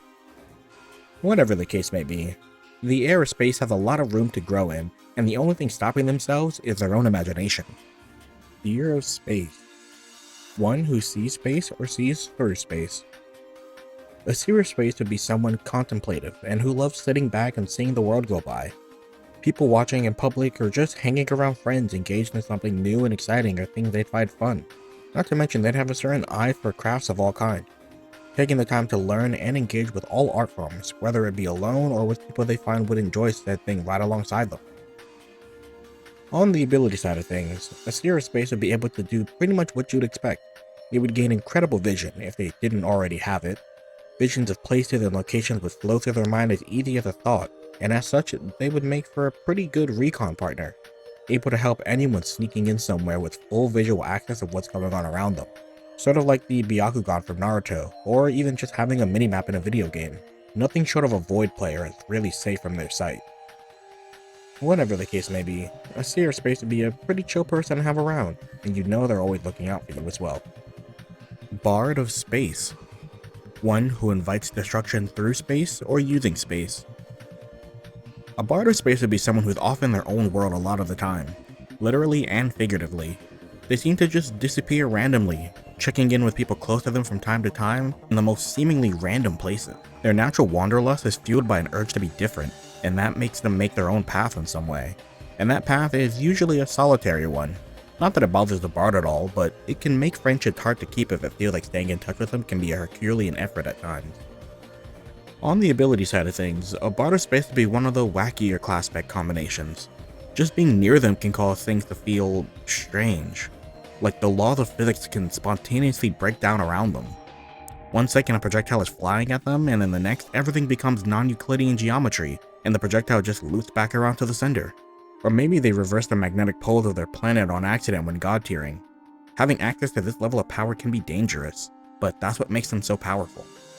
Whatever the case may be, the bard of space has one guarantee, that when shit hits the fan, they can always be counted on to increase the gravity of a situation. Sylph of space. One who fixes space or fixes through space. A Sylph of space is a canon Classpect we see in the comic, held by Kanaya Miriam, and as such, we know a bit more of what a Sylph of space's duties would include. As is typical for all space players, breeding the Genesis frog to create the new universe to inhabit would be something that they would be expected to do, which is quite literally making an entire universe. Pretty on the nose for a Sylph of space. Aside from this, the Sylph would have to be someone incredibly creative, whether it be through fashion, art, or any other outlet. Space players are creativity to their core. The Sylph may try their best to bring that creativity out of others, encouraging them to open up and feel the energies of the universe flowing through them. On the ability side of things, a Sylph of space would have access to all manner of space-based abilities, growing, shrinking, and even limited teleportation if properly mastered. The Sylph would be adept at coming up with creative ways to bend and warp space around them, causing all sorts of mischief for enemies to decipher, and allowing their team to have creative solutions to problems as well. Whatever the case may be, a Sylph of space would be a creative problem solver, going through unconventional routes to fix issues, fussing and meddling with everything along the way. Page of space. One who preserves space. A page of space would be someone who just needs a little push to really express themselves in the way they want to. They may struggle in larger groups of people and may need time alone more often to recharge by doing something they enjoy, whether that be art, music, or anything in a creative field similar to that. They take solace in having the ability to express themselves in an easier medium. As the page class is characterized by the journey they take, the journey of the page of space is simple, learning to open up their circle a bit more, and learning to share what they like more openly with others. If they master that, then nothing is truly stopping them. On the ability side of things, a page of space would be pretty simple. They would have access to all basic space-aligned abilities, but where they could get a little wacky is in the scale of where they're able to affect things. A fully realized page of space may be able to grab and shrink entire galaxies, or even affect gravity in a way that would allow them to create black holes, or even other more grand cosmological phenomena. Whatever the case may be, the journey a page of space has to undertake may be a large task to handle, but with enough time and space, they would get exactly where they need to be. Rogue of space. One who redistributes space. A rogue of space would be the type of person who loves to create and share with the world. They're incredibly adept at taking in multiple kinds of stimuli, from digital media to books to crafts. And with all their varied interests, they come off as an extremely well-rounded person. Though, because they're so varied in their hobbies and interests, they can tend to leave them quite busy and paradoxically isolated from the people they tried to hang out with in the first place. On the ability side of things, a rogue of space would have a very interesting suite of abilities. The chief one among them would be a sort of link among their party. This would allow for easy access for mass teleportation near and far, or even fast travel between people and locations. And if a rogue of space is good enough at this link, they could operate similar to Toto from Jujutsu Kaisen, rapidly changing places with allies and enemies alike for a disorienting fight for any enemy. Whatever the case may be, the rogue of space is a bit of a paradox as a Classpect. They're both alone and able to be around others with ease, and finding balance in that is the real challenge. Muse of space. One with influence over space or through space. The Muse of space is a canon Classpect held by Calliope, and as such we know a bit more about it. A Muse of space would be someone who, in a similar manner to a Void player, is usually more of a loner, usually by circumstance rather than of their own want and need. Because of this, they can tend to spend a lot of time in their own heads for better or worse, coming up with fanciful scenarios ranging from daydreaming about what could be to longing for an escape and formulating a way out of their own isolation. On the ability side of things, a Muse of space would be a masterfully subtle manipulator, able to tinker and change the fundamental forces of the universe to fit their needs and wants at any given moment. They would be able to cause the birth and death of planets, stars, and even whole galaxies. They're akin to dark matter. Their reach is invisible, but they're always there and a constant threat. And as long as you're within the same universe as them, you're really under their influence. Whatever the case may be, the Muse of space is truly up there for one of the most potent Classpect pairings, even if one has to walk a lonely road to get there. Knight of Time. One who protects time or protects through time. The Knight of Time is a canon Classpect held by cool dude extraordinaire Dave Strider, and as such, we know a lot more about it. A Knight of Time would be someone who has a good grasp of things going on around them. They're quick on the intake of new information and even quicker to analyze and adapt to it, giving them the visage of being incredibly cool, calm, and in control, even if on the inside they may be freaking out about all the things on their plate.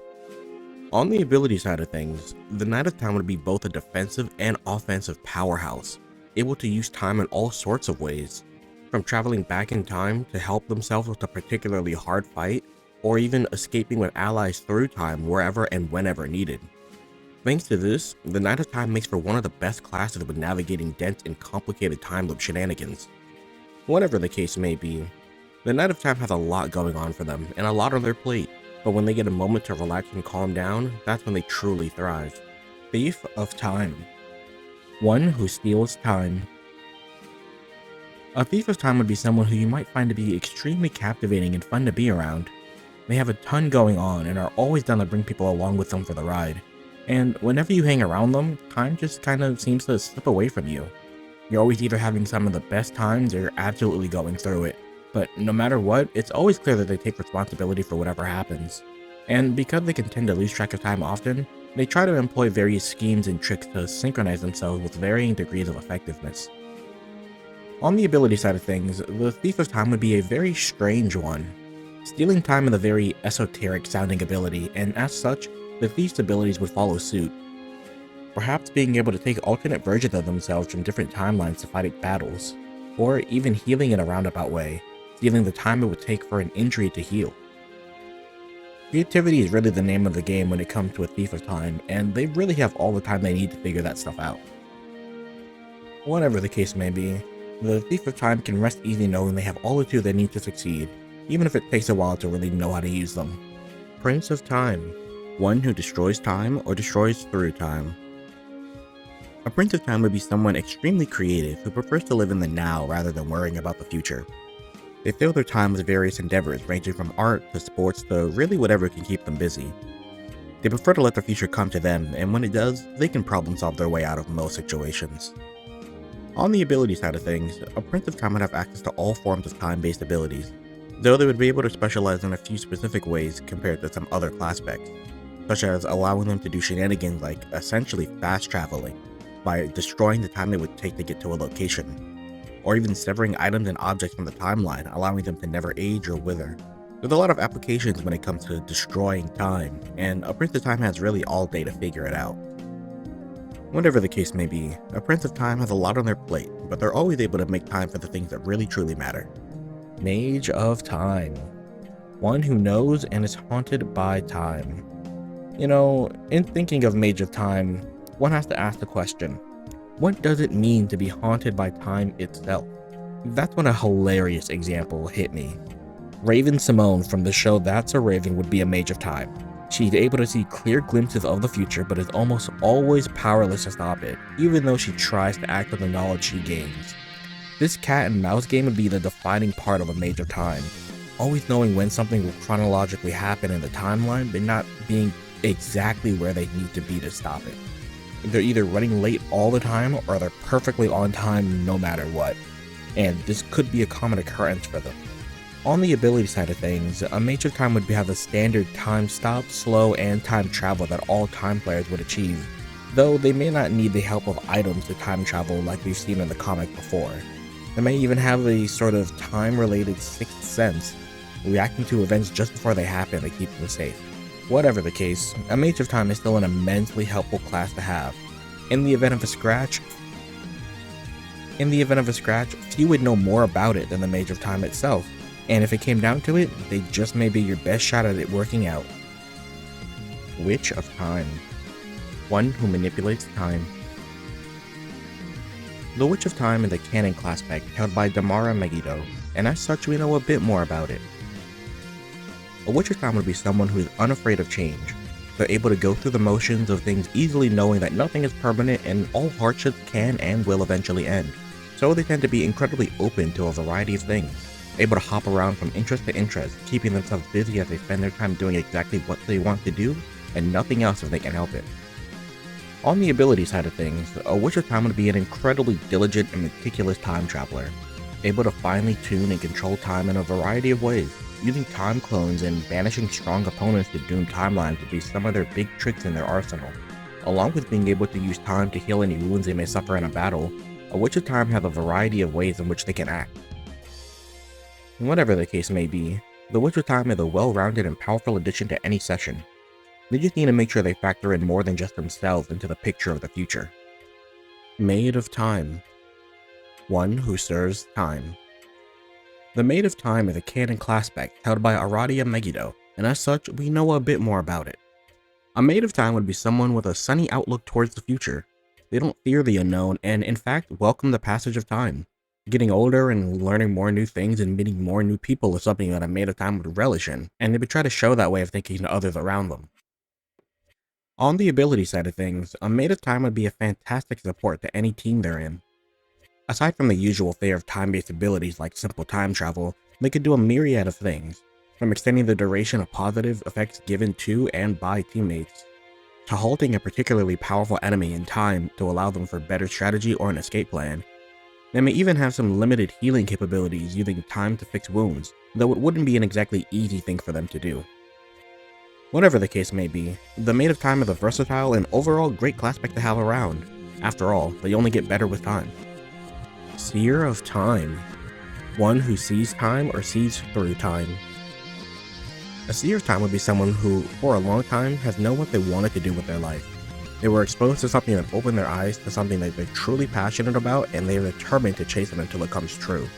Because they're so forward-thinking, they can tend to be incredibly meticulous with how they choose to spend their time, trying to maximize on every second whenever possible. This can cause them to come off as a little cold or reclusive, but that's not always the case. They just want to make sure they're ready for the future. On the ability side of things, a Seer's Time would have the predictable abilities of being able to see the future like an oracle. But as we know, the future isn't so cut and dry in Homestuck, and the Seer would be able to see multiple branching pathways of the future, and it's up to them to decide which way to steer the ship, or to interpret where things are going. In a more combative sense, this would be a lot easier to deal with, looking a few seconds ahead in a fight to better dodge an attack or place a well-timed strike where it needs to go. They would also be able to find lost objects by tracking them in time from where they were in the past to where they are now. A Seer of Time really has a lot of uses. Whatever the case may be, while the Seer of Time may get locked in on what's to come, they can still have a good grasp on what's in the moment too. Muse of Time. one who influences time or through time. A muse of time would be an almost primal force of the universe. Having influence over time implies that they sit above the normal flow of time in some way, and as such, this would color the muse's attitude towards life. A muse of time would be a lot more apathetic about events happening now, because from their perspective, everything has already happened and will happen according to plan. Because of this, the muse of time can come off as a cold and unfeeling entity, when really trying to fight the flow of time just isn't something that's always possible. On the ability side of things, though, is when things get interesting. A muse of time may not be able to fight the flow of time, but they can certainly direct it. A muse of time would be able to play around with time on a fundamental level. Things like changing the length of seconds or creating multiple branching timelines with no drawbacks. They could change events in ways that it makes it seem like there was really never any other chance, and their influence would be unseen to anyone but themselves. Not to mention being able to smooth over paradoxes, no one would really even be the wiser that anything would have changed. Whatever the case may be, a muse of time is a formidable ally. Having access to and influence over time itself is really something hard to give up. Rogue of Time. One who redistributes time. A rogue of time would be the kind of person who is always in tune with their friends. They're masterful at time management, and they make sure to make time to see people they care for and get the things done that they have to get done. They're acutely aware of how much time things take up, and because of that, the schedule that they live their life by is calibrated with a fine-tooth comb that somehow still has room for it if things don't go to plan. On the ability side of things, a rogue of time has devastating potential. Being able to temporally slow enemies and give that kind of a speed buff to their allies would make them a massive help in big team battles, able to stop entire hordes of enemies from advancing. Or being able to take big, slow attacks that their friends do and make them take a whole lot less time to activate would be a major boon in bigger battles. Not to mention, they may even have limited healer capabilities by being able to slow down the rate of bleeding or other ailments from allies. And in even the most dire states, they may even be able to let their friends enter a sort of stasis chamber that would allow for further respite until a full heal can be applied later. Whatever the case may be, the Rogue of Time is a big sleeper of a class. They have a wide net of support they can provide and are always on time to help out. Bard of Time. One who invites destruction of time or through time. A Bard of Time would be someone who is very present and in tune with what's going on around them in the moment. They excel at setting and achieving short-term goals but may have trouble seeing farther out, and as a result can tend to keep themselves busy in a multitude of interests and projects. Time management doesn't come easy to them, but what they lack in that department is a willingness to always show up when needed. On the ability side of things, the Bard of Time would actually be more similar to the stand King Crimson from JoJo's Bizarre Adventure, skipping through time in large chunks that would seem rather nonsensical to non-time players, as they would simply disappear and reappear in various locations, appearing almost like teleportation, except they're the only ones experiencing the time jump. This would translate to a more direct time-based attacks as well, stopping whole actions enemies would take before they're ever even taken. Whatever the case may be, a Bard of Time is certainly an interesting Classpect. Bards with their tricky nature makes them unpredictable, and adding time travel to that sounds like a recipe for chaos. Heir of Time. One protected by time. An Heir of Time would be someone who tends to be as cool as a cucumber. They're never really in a rush to get anywhere, and deadlines don't stress them out at all. They like to take life one step at a time. And honestly, they're better off for it. Because of this attitude, they can tend to find themselves either swarmed by people clamoring to learn how they get that way, or in their own lane entirely, as people simply just don't see things the way they do. On the ability side of things, an Heir of Time would have access to all the basic time-based abilities, going forwards and backwards in time as they please, even without a dedicated time travel device. The real power of the Heir of Time would come in the way of being able to use time as a tool for protection, slowing down projectiles before they can hit their target, using time shenanigans to shift the timeline ever so slightly that attacks always hit their mark. If done correctly, an Heir of Time on a team of skilled fighters would enable them to face nearly any foe with perfect precision. Whatever the case may be, the Heir of Time makes for a fun support class in the right hands, and as long as they don't rush, their power is guaranteed. Sylph of Time. One who fixes time or fixes through time.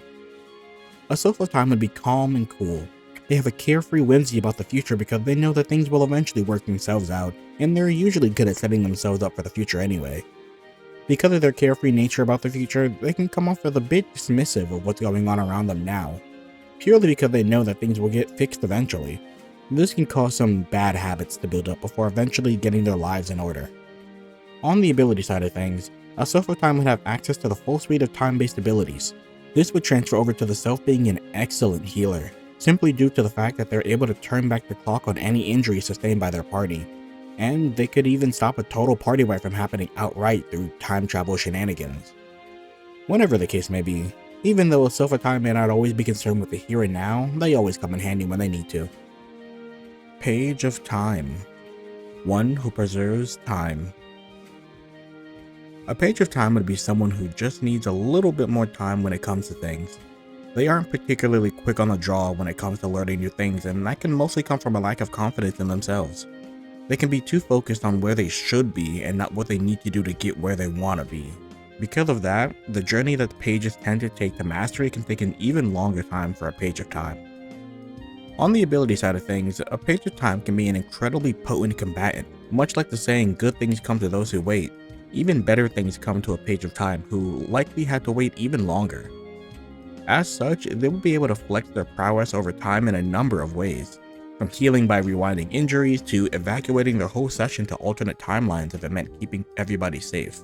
After all, it's their job to ensure the Alpha timeline is safe by any means necessary. Whatever the case may be, the Page of Time has a lot to look forward to in their development. You just have to make sure that they're still present to reach their goals. Lord of Time. One with complete control over time. The Lord of Time is a canon Classpect held by one of the main antagonists of Homestuck, Caliborn, aka Lord English, and as such, we know a lot more about it. A Lord of Time would be someone who knows and can almost feel that they're destined for something great.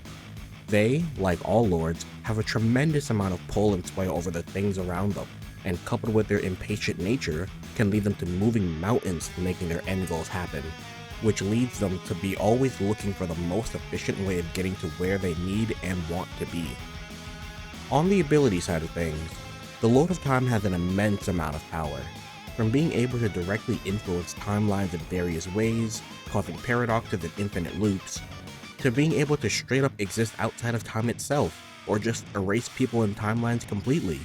Not to mention the potential gap in power between a Lord of Time and most other master classes is immense. The Lord of Time has potential to be one of the deadliest classes if properly and fully mastered, and if smartly utilized, there could be no way to truly beat them because their existence in a given session will be guaranteed thanks to convoluted time loops and paradoxes. Whatever the case may be, the Lord of Time is a truly powerful master class, and one befitting to a true menace of the multiverse. One so menacing that the concept of stopping them is rendered useless, because as we all know, you cannot stop him when he is already here.